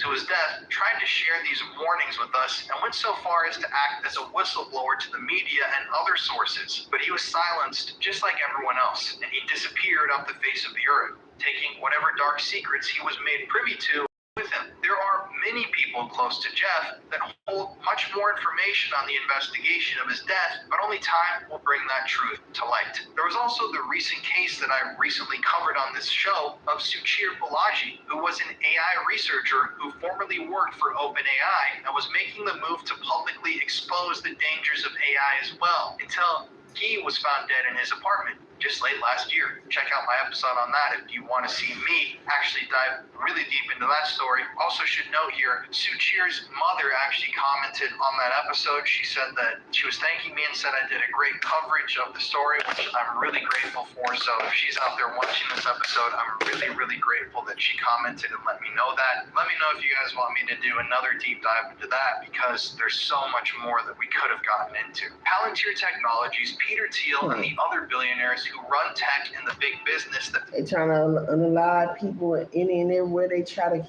catch them. I'm trying to tell you. Be aware, be very aware. manages the U.S. military, law enforcement, healthcare, and other sectors are becoming a bigger and bigger percentage of what controls this country and dictates not only the economy, but also drives politics. If we as people don't take action soon against these tyrannical people and businesses, what will become of our future? That's the question I want to ask you. Now, you may have your own opinions on ICE raids and deportations. You may have your own opinions on the Israeli-Gaza conflict. I'm not going to call it a war. You may have your own opinions on Russia-Ukraine. I don't give a about any of those opinions. You need to take the politics out of those situations and just look at the situations themselves. Palantir, this incredibly shadowy company, has been going into these countries and using mass surveillance. We don't even know the scope of Palantir and what exactly they do. These are just things that we know through certain disclosures and whistleblowers and leaks. And they have been creating the biggest mass surveillance databases that have ever existed in world history. For those of you who watch this show every week, I want you to think of the episode that I recently did about Operation Chaos. That was a CIA operation in the 1960s that essentially aimed to spy on United States citizens. They had operators that infiltrated groups that resisted the United States government, that were protesting here in America, and they compiled a database of their own of over 300,000 plus United States citizens. That is happening on a much grander scale than you can possibly imagine right now in this country. And it's happening to everybody. If you think that this isn't happening to you, it's happening to you. It's happening to you, the person listening / watching this show. It's definitely happening to me. I know that I just for TSA pre-check to skip the lines because I fly so much for my show and my application. Courtney, my wife, got her application back within a day, and it's been over 3 weeks for me and I still haven't heard back. So I know that I'm on some sort of a list, but it's coming. And if you think that this tech won't be used against someone like you in the future, it will be. Yesterday, the Gazans. Today, it's those being targeted by ICE raids and for deportation. But what happens when somebody takes power that directly opposes you, that wants to use this technology to get rid of folks like you, regardless of what it is? It's an extremely left-leaning president that wants to target people that have, make America great again thought processes, or Christians, or Jew individuals, and you have a disabled child or family member. Who knows what they could use this for? It's deeply, deeply frightening. And regardless if they're going to take people out or yada, yada, yada, whatever, the fact that they're going to be able to build, and they are building, Trump already announced that they're going to be working with Palantir to do this, building mass surveillance systems, gathering this information on United States citizens. No matter why they're gathering this information, that should deeply concern you and frighten you about the potential that this technology has and how and when it will be applied for use in the future. Anyways, y'all, I know this was a bit of a long, ranty episode with a lot of terminology, but it's really important to understand all this stuff because it's deeply disturbing when you get into it. No matter your thoughts on politics, they should not be encroaching on our rights and our privacy like this, and it's coming. Mark my words, it's coming. I don't want to be right about stuff like this, but I'm sure I will be in the next year, couple of years, when we start figuring out what they've been using these things for and what they could use them for in the future. But anyways, y'all, please be sure to comment on this video, like this video. It's already been out. It's been out on a psychic level. If y'all go watch House of Oshun, Tarot Reader, Lulu, she was already talking about this. There's the reason why I stopped stealing, because of tarot. The reason why I am living, because of tarot. Tarot changed my life utterly and completely, and I wouldn't have it any other way, for real.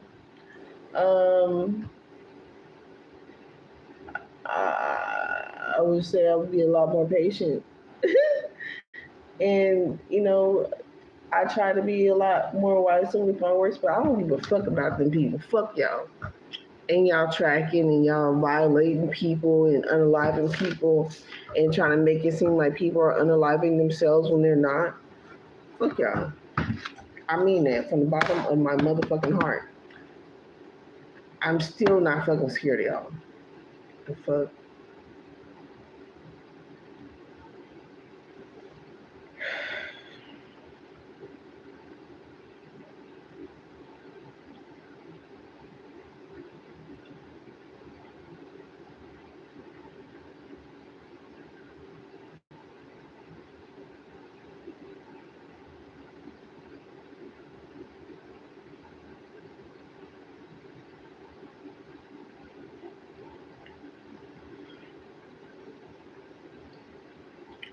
I'm so tired of these people. I don't know what to do. I'm getting sleepy and I want to finish. We're going to try to finish. Oh, it's not that much. I don't think so. Out of a whole hour, most of it's done. That's fucking crazy. The graphic is crazy.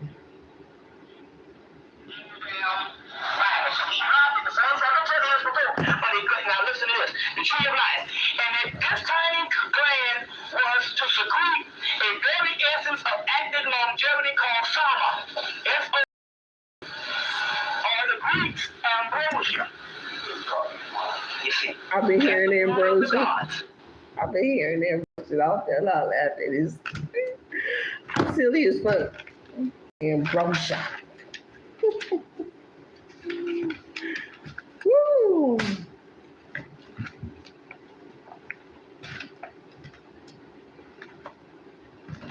Y'all, this is my cute little book. I like this book. I'm just not really writing in this book. I have wrote in this book before, but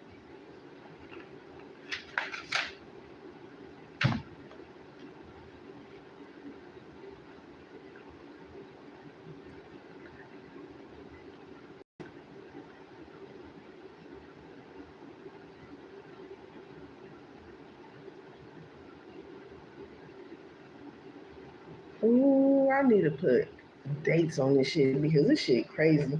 How I be talking about stuff and then I'm looking back at other stuff and it's concurrent. Like, but I told y'all that's how the energy is been working. You see, the Greek ambrosia. Now, most of you probably are familiar with the functions of the pineal glands or the endocrine system. But for those who probably do not know, the pineal is a very special gland. Shaped like a pine cone, but it is about the size of a grain of corn. It's real small. That's called the hidden god, or called the small-faced god. The small. And I've been talking about the circadian rhythm and, you know, drinking cherry juice for natural melatonin and stuff like that. Oh, I did not know why God was not letting me like rest. Like I've been getting sleep and rest, but the way I've been getting it though is not regulated for me or whatever, right? So God let me know and sent me a message and I was like, very fucking interesting. YouTube, confirmation, this fucking journey. I'm like, you don't say. Like, fuck. A grain of corn. Now, it is centrally situated within the brain, and although outside of the ventricles and not forming a part of the brain matter as such. Now, the pineal gland was thought to be by the 17th century French optimist scientist René Descartes as the seat of the soul, the point in which the mind and the body is conjoined. The ancient Greeks considered likewise in the 4th century BC Herodotus described the pineal gland or the pineal origin as regulating the flow of thought. The gland has long intrigued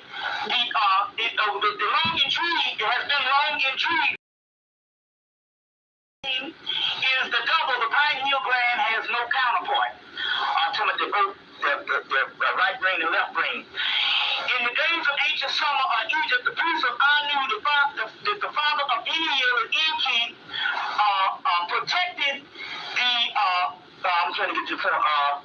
It protected and elaborated and ramifying the medical science of living substance. Now he goes on and says, the menstrual starfire is being an essential substance. Now he'll go in and he'll talk about all this particular stuff. And he says, for instance, it was pure that the Anunnaki, the lunar essence. Anytime you hear the word lunar, that means dark, the dark sun. The lunar essence is melanin. So he double talks. So he says lunar essence.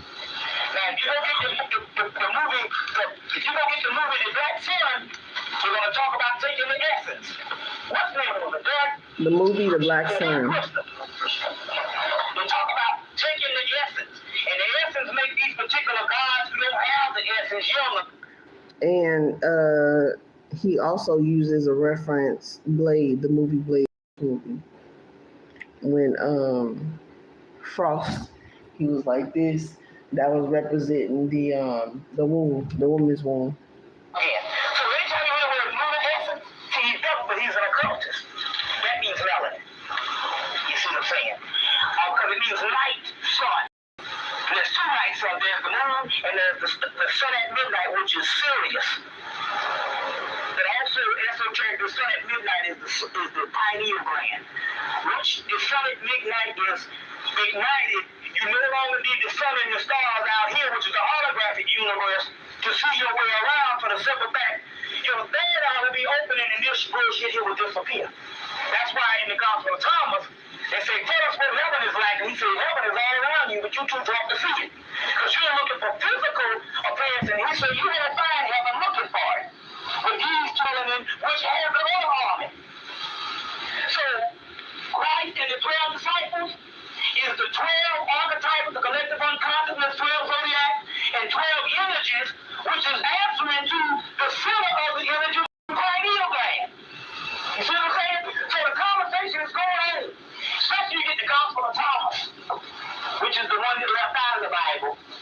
true shit.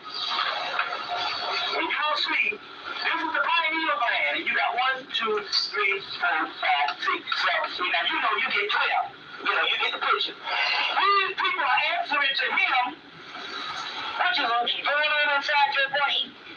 What is your heaven like? You see what I'm saying? And he's saying, you don't find it looking with these 2 fucking eyes. It's all around your ass, but you using these 2 fucking eyes to look, and you can't see it. You get it? So this is something that's going on with the soul, recording all this stuff. The Gospel of Thomas, excellent piece.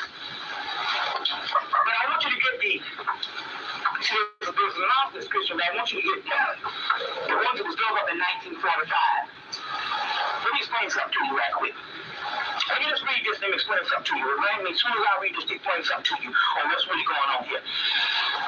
Y'all all right? Yes. And it was fed now. Okay, so the lunar essence was called gold of the gods.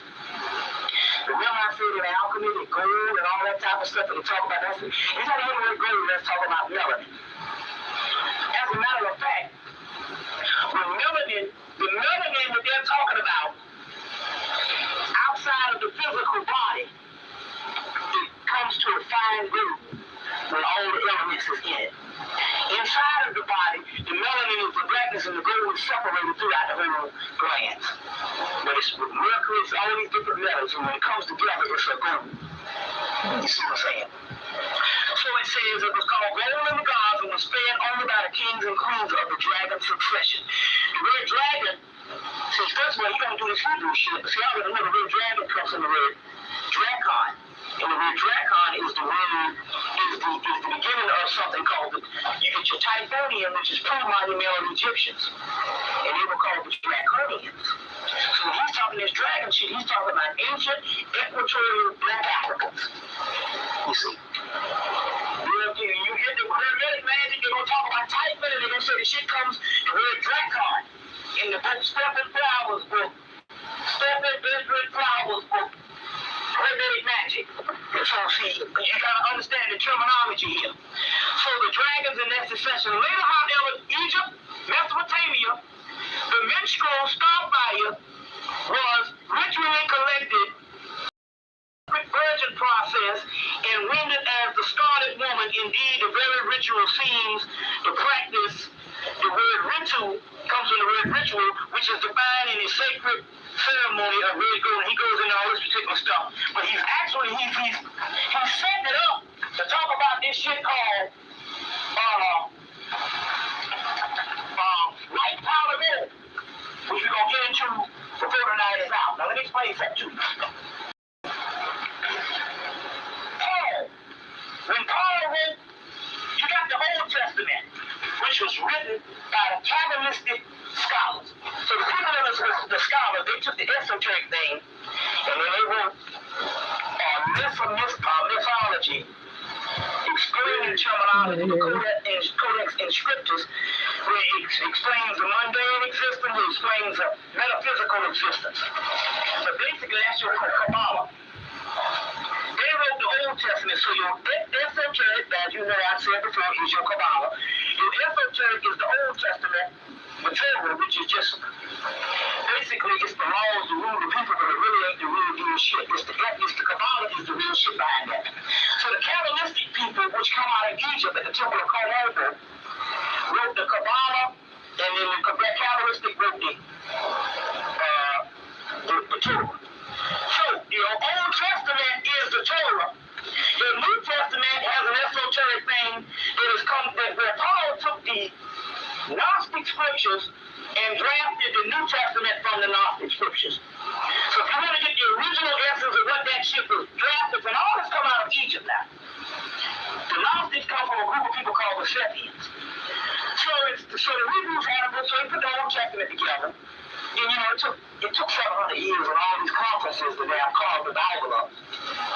But anyway, the New Testament that Paul wrote, he took the Gnostic scriptures, drafted it into a mundane stuff, but the stuff is still up in the Bible. He drafted it into a mundane document for the Romans.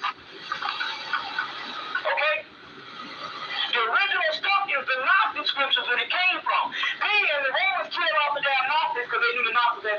so they kill them all off. A lot of them off. They later on survive as the Moors, the Catholics, the Manichaeism, and Manichaeism, and it's scattered across the world. But mainly the ones in that area, the original doctrines of some of the ones in that area, they stole it from and killed them off. You get somebody shit, steal that shit. Change the shit to fundamentally be yours so it can control people. But to make sure the people don't get the other stuff, because if you teach them that. So they warred. They stole it and taught a different principality from what actually happened. Controlling the narrative.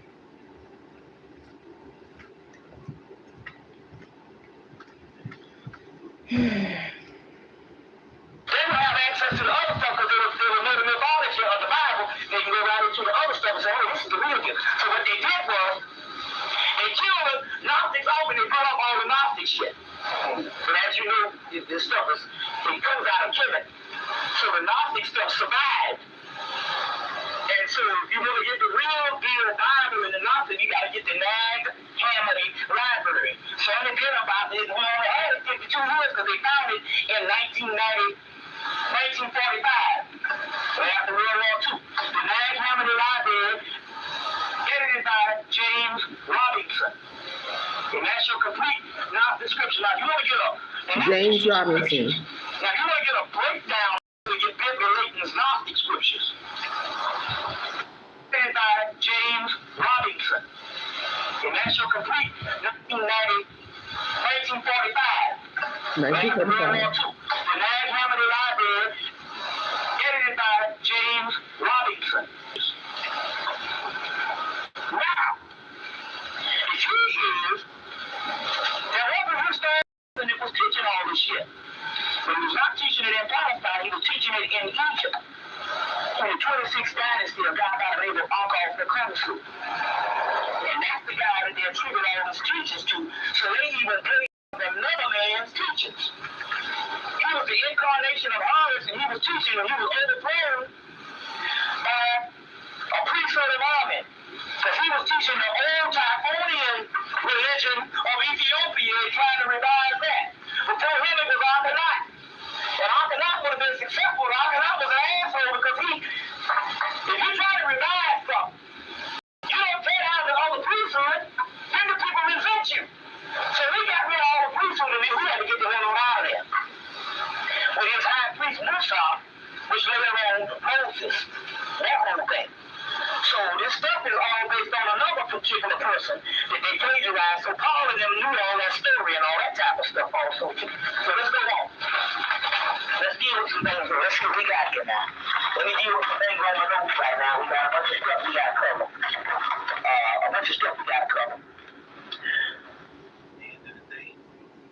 Bobby Hemmett was teaching us that power doesn't come from worship. It comes from alignment. The ancestors, they're not gods to bow to. They're energy, waiting on direction. You are the master key. Here's the mission. You are the one that calls the spirits to order, not the other way around. Whether it's force fields caught or ancient souls drifting in limbo, they move when you move. Align your will. Command the current. That's the real technology. Starman Media. Starman, one word, media. YouTuber channel. Bobby Hemmett, ancestors are energy waiting on you to activate them. The knowledge don't stop here. It circulates. If this unlocks up menu, don't just sit with it, build with it. We got more drops coming. Stay tapped in. Until next time, stay here.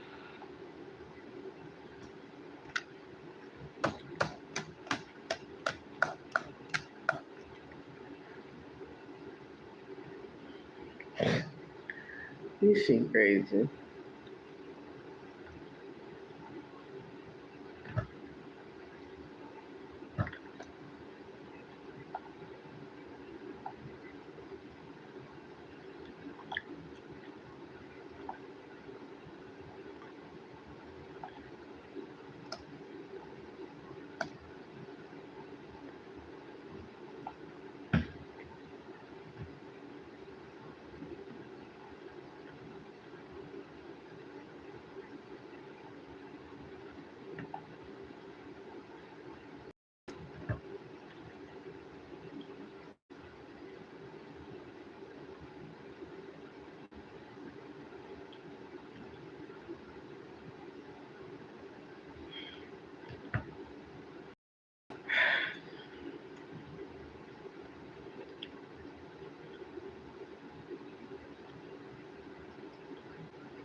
It don't make no sense for my nose to itch like that.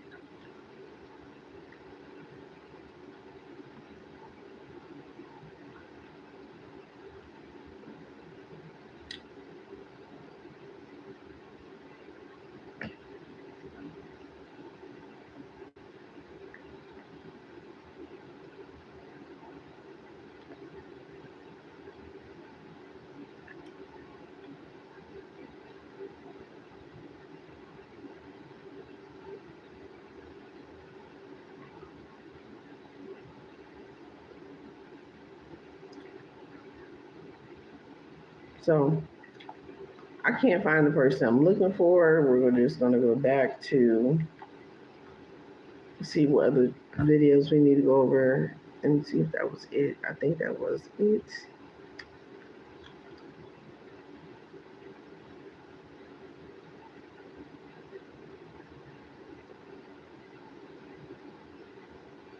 Oh, this one. We didn't go, I don't think we went over this one.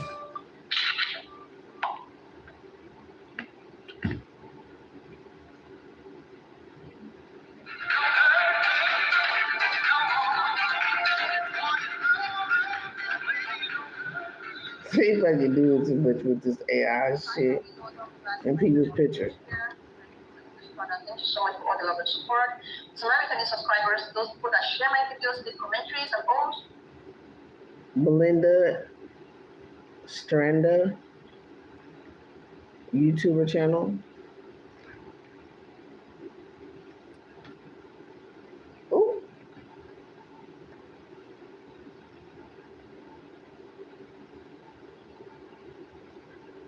Go like, share, and subscribe to her channel, please, and thank you. We're gonna listen to what these people talking about. Black Americans clap back after getting threats from the assassination that happened to that guy. So it's each and every one apart. You guys every day. So some HBCU schools are receiving threats. Just it's not even up to 24 hours that Charlie Kirk incident took all over the social platform. And now these guys are beginning or trying to blame everything to people that was like, why is it that anything that happens, they will look for ways to just put up or to just make it look like, oh, it is actually these people. They are the reason why this thing happened. Like, schools are actually receiving threats. HBCU schools. Anyway, I was able to put up some pictures.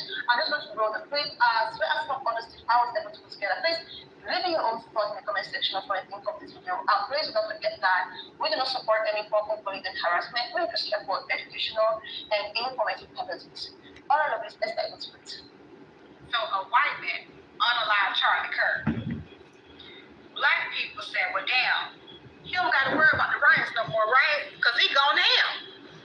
White people get mad, not at the man who unalived him, but at black people and started calling HBCUs and making threats.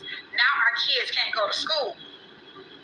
So we need to get the FBI agent Peter from unknown number, because what he did, he found that whole Kendra. Okay? He found her ass. We need to find all these terrorists and get them locked up. Peter, where you at? We need you.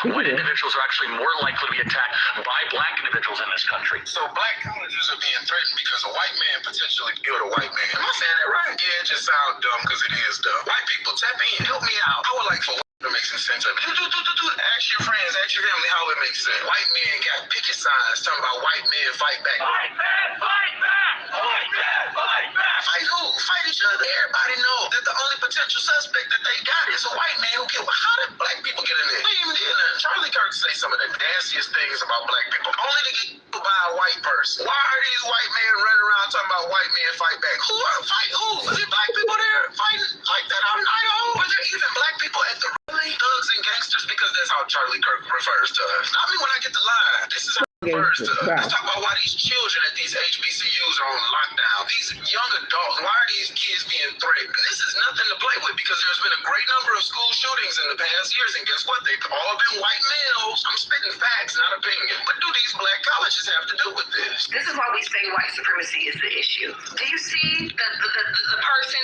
the suspect, the man they are looking for, the man at large? Do you see this man, right? He's obviously white. He's wearing a Patriot shirt. They say that he may be a college student, a white man. I want y'all to stick with me. Now, following Charlie Kirk's unaliving, 3 HBCUs, Alabama, Hampton University, and Virginia State University, have received threats. Threats for what? The suspect in Charlie Kirk's unaliving is going to be a white man. So why are black people being threatened? Because it's all about white supremacy. And no matter what, white people who are racist in this country, who follow Charlie Kirk's rhetoric, believe that black people should not exist. And so, instead of turning on their own people, because this was white on white crime, they're directing their anger towards black people. They ain't got shit to do with the situation. I didn't even see a black person in the goddamn crowd. It was Utah. Ain't that like Mormon country or some shit? But no, black people once again, black students once again have to keep their head on a swivel because white, racist, Christian, nationalists, KKK members, Nazis are all trying to target them for what? We didn't have shit to do with what happened to Charlie Kirk. It was white on white crime. So why are we being subject to hate? Because no matter what, we will always be the thing white people turn to. Because of the truth.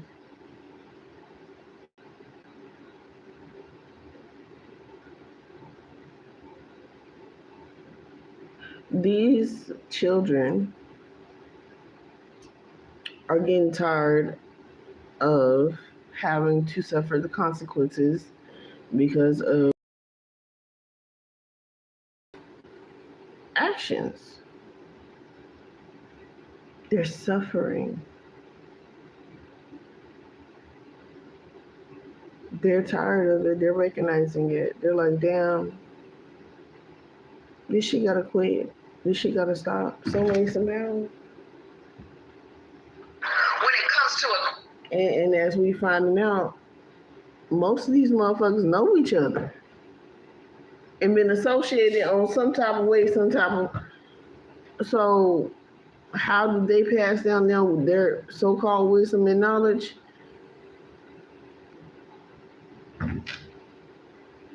Is by fucking association.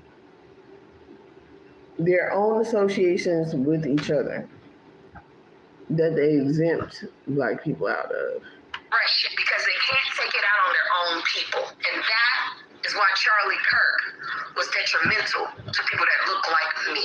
And his rhetoric was detrimental to people who look like me because we're never safe around people who talk like that. This is why we... It pisses me off that there are HBCUs across the nation that are currently on lockdown because there is a large quadrant, a group of human beings within this nation who are so intent on misdirecting their anger and their rage externally and towards other things rather than the system itself, and rather than what's helped build and create this, and rather than the rhetoric that they believed in, returning to them 100-fold.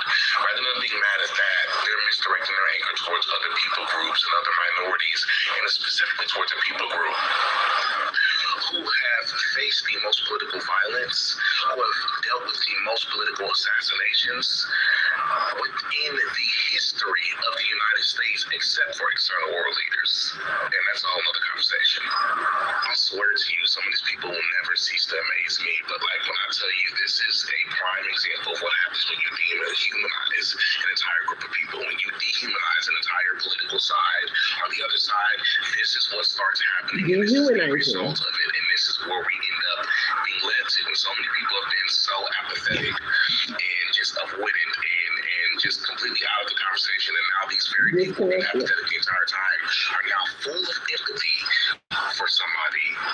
But you want to disconnect from the feminine energy? You want to disrespect your mother?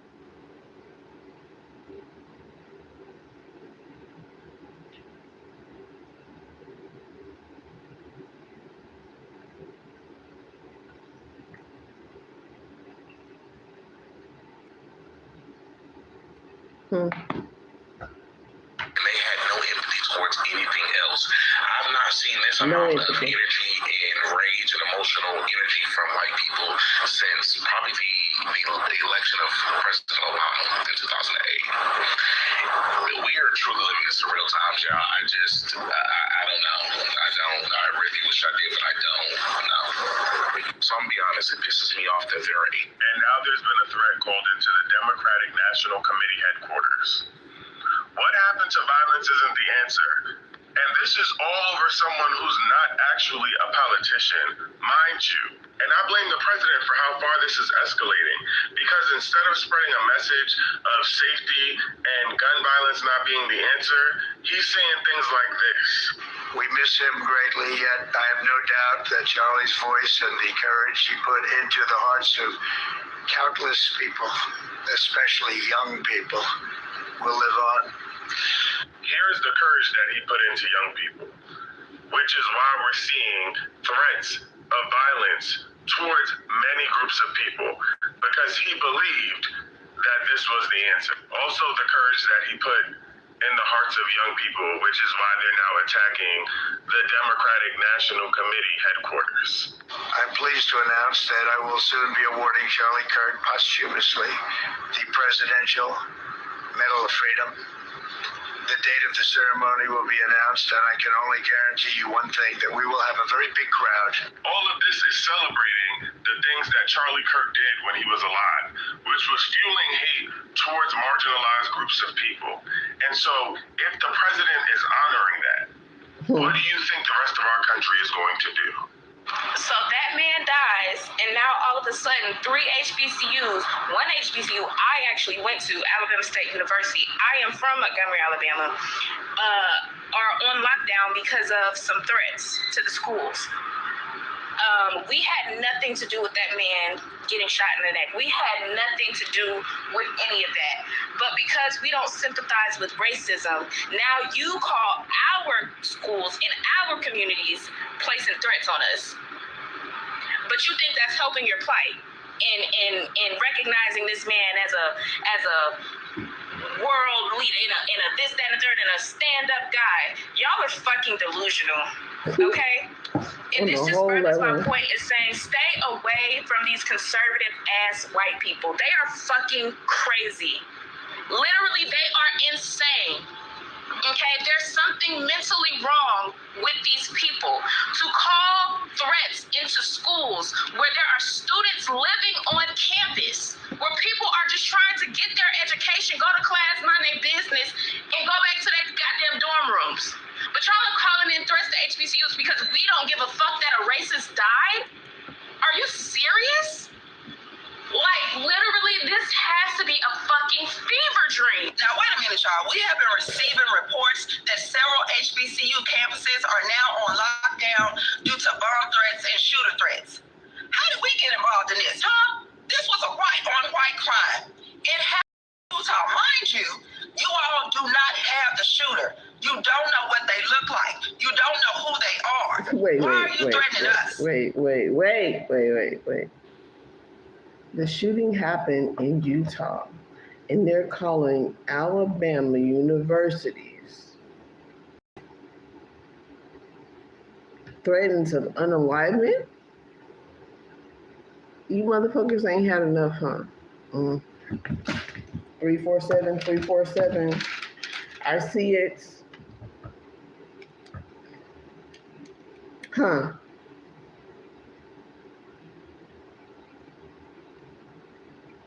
This all goes together.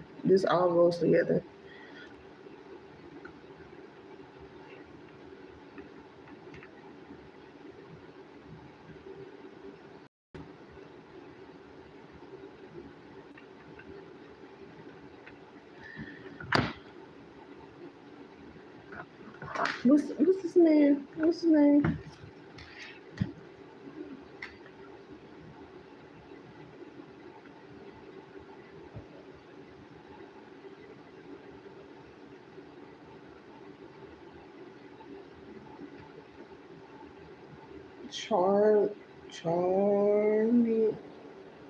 Charles, whatever his name, Kirk. KRK passing. HBCU getting shut down.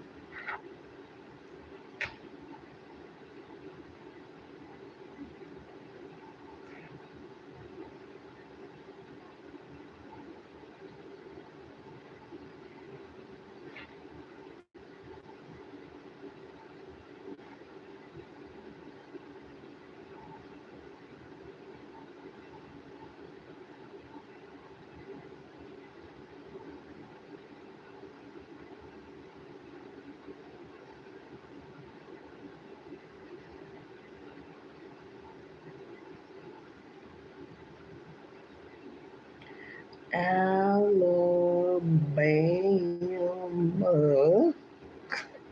Y'all excuse me, I'm just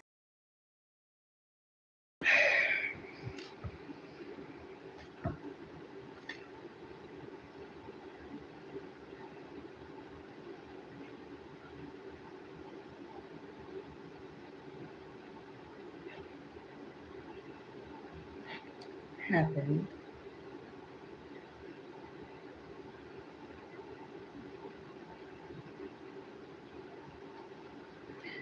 And you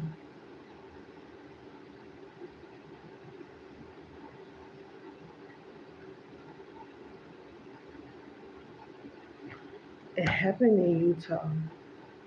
Bitch, y'all might as well be beefing with all the fucking everybody.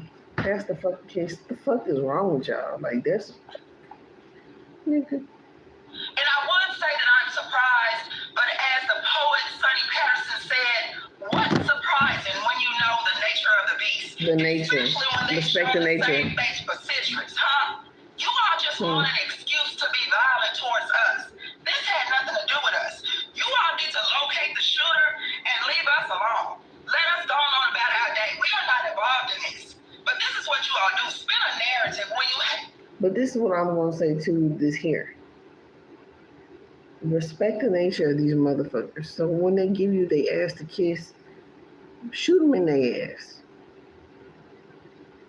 Wish a motherfucker would. Because we've been peacefully in the house, but y'all, that's what y'all want. Y'all want to start a race war so bad. Y'all itching and burning for a race war. And to your own detriment.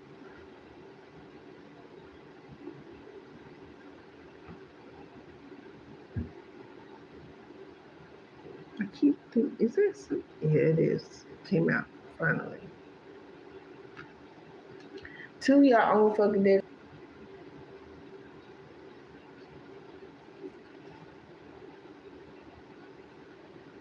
Y'all ain't ready for that smoke. They think they ready for it. They y'all done called it. I just want to let y'all know right here, right now. You have called on that karma. You have summoned the karma.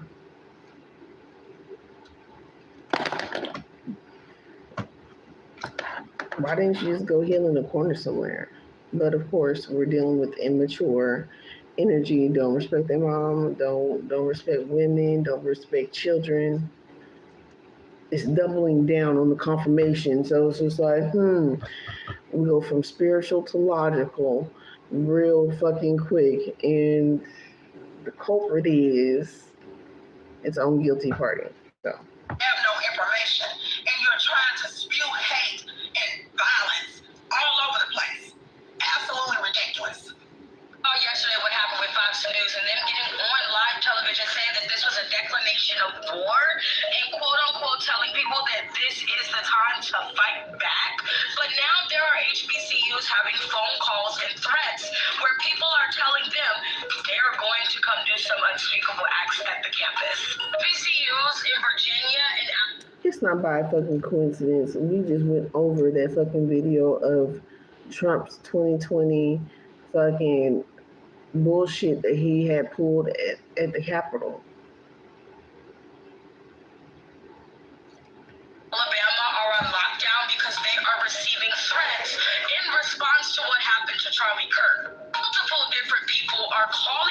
institutions telling people to do. And there's racist people, there's racist children that go to those Alabama schools.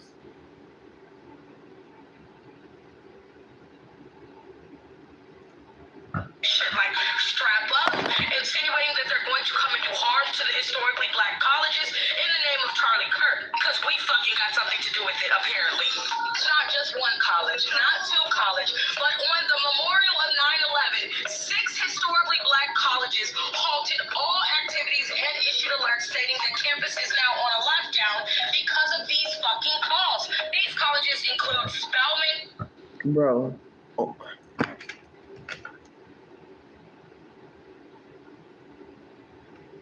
On 9/11,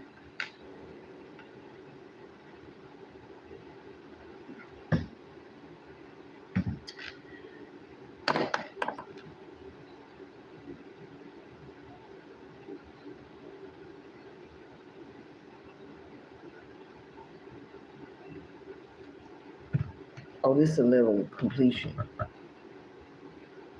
This is gonna be a level of completion they ain't never seen before on that day. Do the numerology. College, Alabama State University, Virginia State University, Hampton State, Southern University in Louisiana, and Clark Atlanta University in Georgia. What the fuck? Reported getting these calls with multiple threats from multiple different people, and all of these colleges, 6 different colleges, are receiving these bullshit threats. And y'all think that none of this is connected? They're on down, and it is applied to its entire Baton Rouge landmass, which includes its law center. They are making students shelter in place. This is what Charlie Kirk stood for. It's incredibly insane for people to be calling black colleges. Why not call the College of Utah, where he was alive? Call somebody else, but you're going to target black people because Fox News told you that the left leading African Americans had to do with this? The man was talking about gun violence before he passed away, and y'all are saying we shouldn't justify gun violence and then turning around and threatening black college universities. We were always a target, but now since your king is unalive and the other king produced an AI video to talk about you target us, this is crazy. It's insane. And some of y'all still gonna say we need to have more empathy and caring and understanding. Say that no one deserves to get unalive for their opinion. Great. No one also deserves to get unalive because they're Palestinian. No one deserves to get unalive because they're Christian, Catholic, or Muslim. No one decides to get unalive or deserves to get unalive simply because they are trans, but no one's talking about that, God forbid. All of this shit needs to stop now because it looks like we're headed towards a CV, and if you don't know what it means, go look it up. I don't know if you guys saw yesterday what happened with Fox News and them getting on live. Friends, we submitted to extreme breaking news right now. Multiple HBCUs are reporting multiple threats and are currently on lockdown right now. Alabama State University, Virginia State University, and Hampton University all suspended classes and operations until officials figure out if this threat is credible. Students and staff have been told to shelter in place and stay indoors, and to please follow guidance from campus and law enforcement. At this point, no one confirmed who made the threats or if they're even credible. More details should be coming shortly, so please follow along. I will keep you guys updated. Stay safe. So several black HBCUs have been threatened with mass shootings ever since this white man was unalive yesterday. It's like y'all just can't leave us alone. Y'all don't know how to leave us the fuck alone. Shit don't even got nothing to do with us, but y'all are calling up to the HBCUs, threatening them to the point where they're having to cancel after school activities and in-school activities because y'all don't know how to leave us alone. The man that lost his life yesterday was white. The shooter was white. Black people don't got nothing to do with it, but y'all always trying to find. Don't that sound like some shit that cavemen would do? We don't know where we're at. We're going to go start tearing up some shit and fuck with people. Or we're going to move.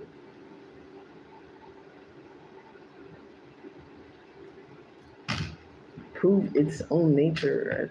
I mean, prove me wrong. I would want to be wrong. I'm just saying, prove me wrong. I would want to be wrong. I wouldn't want to say, where are these threats coming from? AI generated fucking rumors to start wars? Come on now. This was already told. A way to involve us. And it's really insane at this point. Just like with the whole ICE and immigration stuff, every time ICE is mentioned, the first thing y'all try to say is, oh, they coming for y'all next, they coming for y'all next. This is what I need y'all to understand about Black people. We have always been the target. You don't scare us by saying dumb shit like that.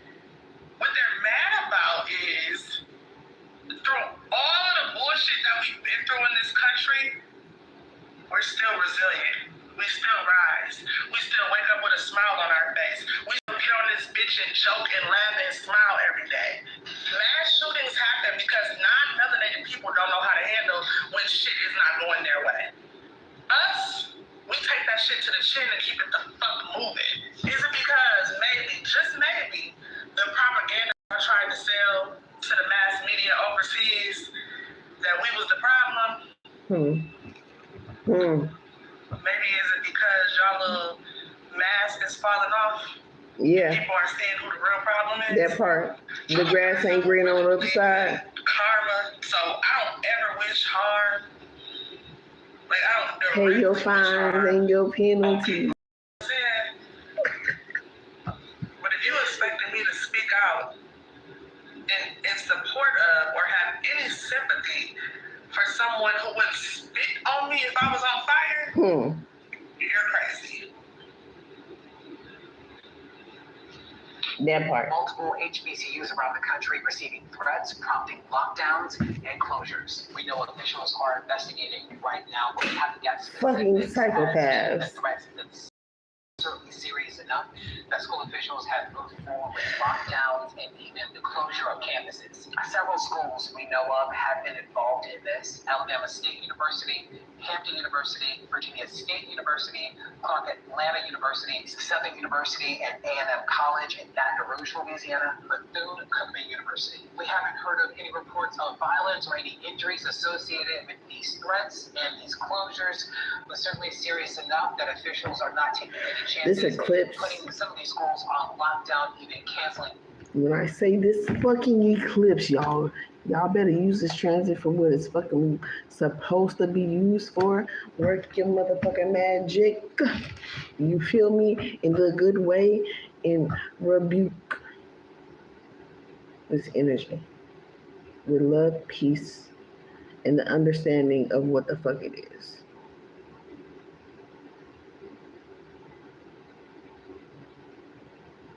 But then I turned into a monster. Classes for the day. School officials tell us from all of these schools that they're monitoring the situation closely. So are we. We'll pass along more information as soon as we get it.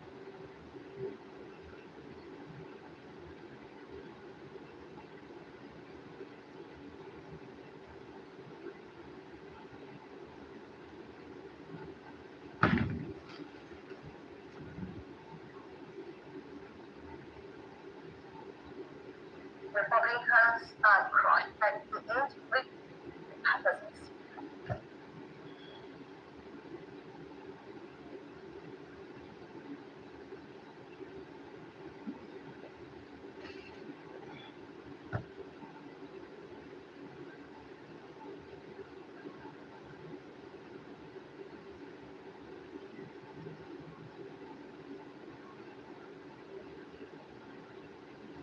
They mad because why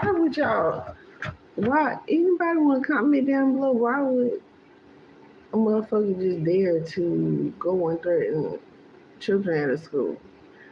Because a person had to reap the consequences of the seeds that they planted.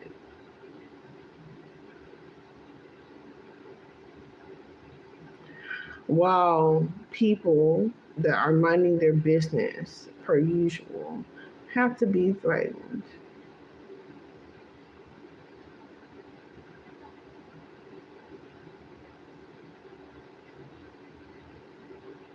No, I'm exceedingly poor.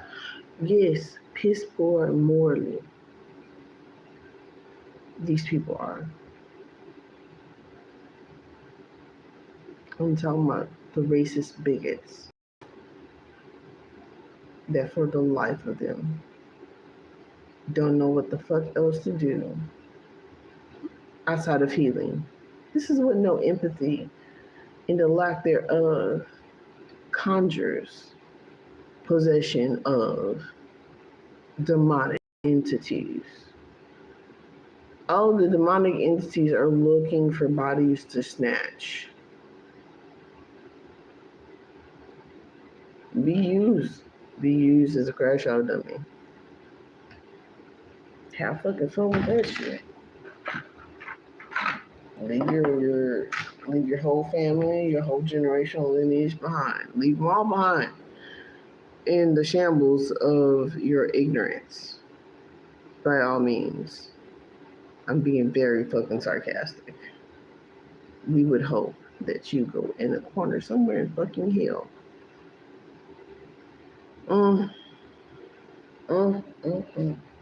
I've taken screenshots of the game that I've been playing.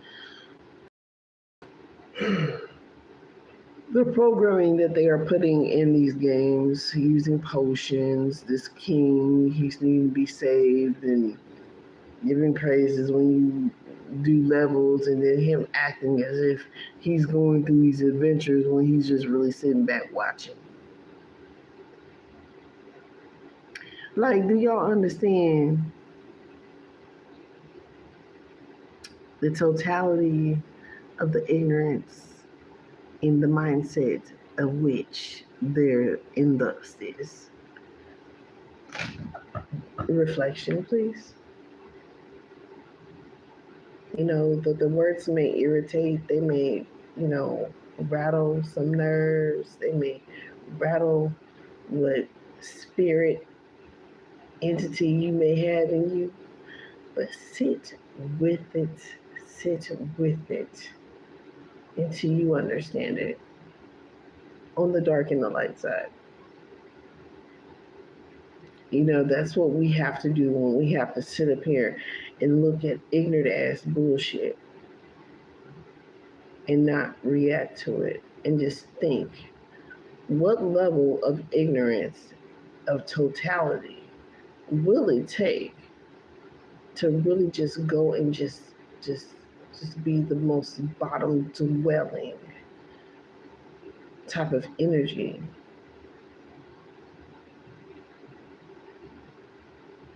To have to think in such a way, to feel in such a way, to not feel in such a way, really?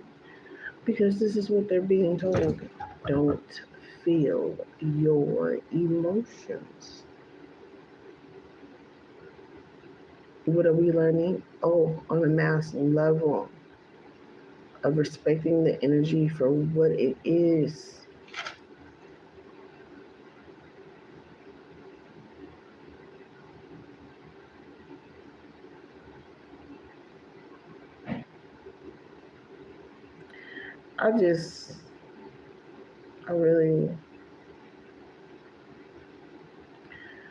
I really pray that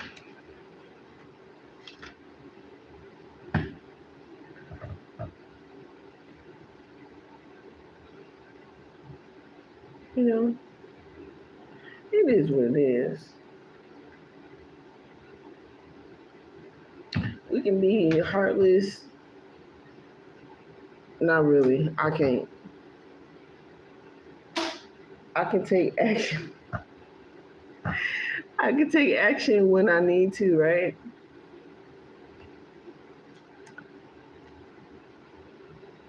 My ancestors up here. Da-dum-dum. Da-dum-dum. Da-dum-dum. But, you know what I'm saying?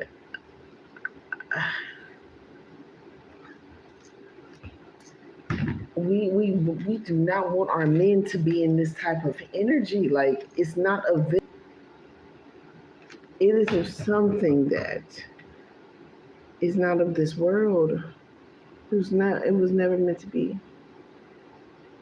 And it won't heal it. And there's only one way to heal itself. Like, so we still love though, you know what I mean? Just like, hey, love you from a distance. Superstar. Love you from a distance. Lord have mercy. Was there anything that legions mean 10,000? Magic is for everyday life. You are a god. Don't forget that. The people that are just showing and they want to grasp for fear and attention, they want to be like gods. In order to be like gods, you have to have empathy, you have to have structure, you have to have self-discipline, you have to have self-love first and foremost. Self-love. There's so much that goes with being a god. It is not easy.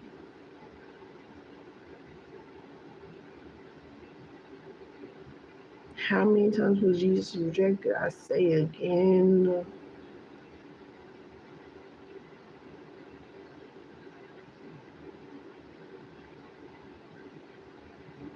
Jesus.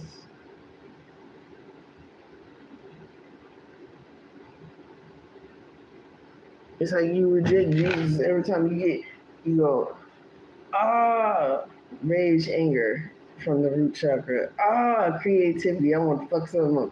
To you being the star, which is your Jesus plexus, your solar plexus. And you're like, I'm going to be the star in the most demonic way possible. By holding grudges and lashing out and physically hurting and verbally harming and mentally anguishing, disrupting somebody's high vibration by not loving myself and I have all this displaced anger and I don't know what to do with it, but I'm going to put it somewhere. That's what it's like. Like, what the fuck? Get to your heart chakra. If you don't get to the love, to the empathy from the solar plexus, you stuck in your lower realms, your animalistic nature. Whose fault is that? It is your fault alone. It is your fault alone that you want to stay stuck in your animalistic nature. Don't be mad and don't be feeling all kind of fucking petty. Be like, oh, they're making fun of me. Oh, they're talking shit about me. I can fix it with money. I can fix whatever fucking kind of fucking conundrum of a bullshit excuse you can come up with other than dealing with your feelings. Going in and sitting in the corner and heal somewhere.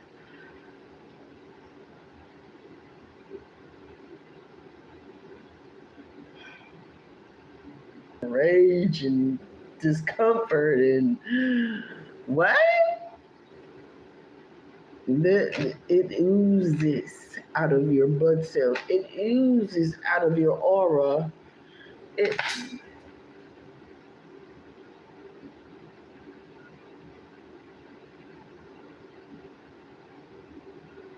needs to be the energies. Understand? That we got, some of us have to work for it. It's fucking sad and it's ridiculous. The hate, that mentality is fucking sickness. Come on and get down with the sickness. Come on, get down with the sickness. No, fuck no. Keep that sickness. Heal that shit.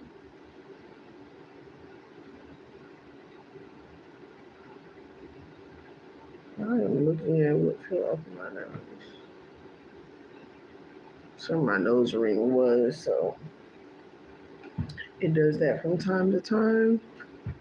But it's like, no, we're done with the sickness. What the fuck? Just go sit down in the corner in the corner and heal fucking somewhere, please. We don't want to deal with the toxicity. We're done. You're done. Keep it. And That's why I said the generations are like, the hell with this. Fuck this. Fuck this shit. I'm not. Okay. Fuck this shit. I'm not. Alright then. I don't know what the fuck just happened. I don't really care. I'm gonna get the fuck up out of here. Fuck this shit. I'm out. Fuck this shit. I'm out. Goddamn guitar. What the fuck?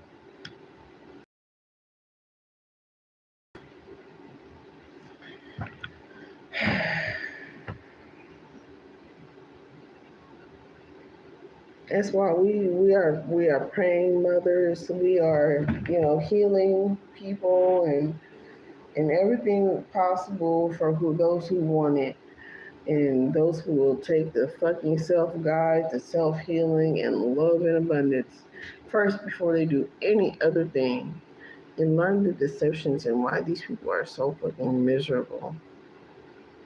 Bro.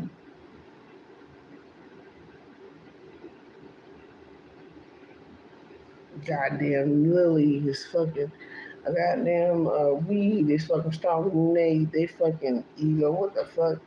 Like, you have the audacity and the nerve to have toxicity right there. You just.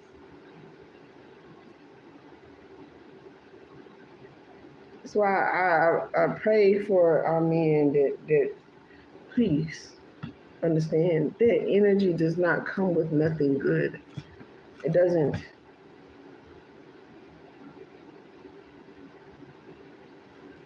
Get the factor of self-healing, self-love, self-care, self-awareness, self-control, self, not selfish. To a certain extent of healthy boundaries, yes. But this toxicity, let them have that shit. That shit is not tribal. Healthy balance of everything. Just saying. Y'all be great. Love yourself. Words of affirmations. Please, no matter the color, where are you at? No, I don't hate these motherfuckers. I hope for their healing. Confirmation. The fuck? Anybody. I love any and everybody. Love them. Love them, love them, love them. Just hate the fucking actions at times. You feel me? Like the actions just be fucked up. Just like, fuck, go sit down in the corner, real bitch. So love, self-care, self-awareness, self-love, words of affirmations and healing, please. Y'all, be great.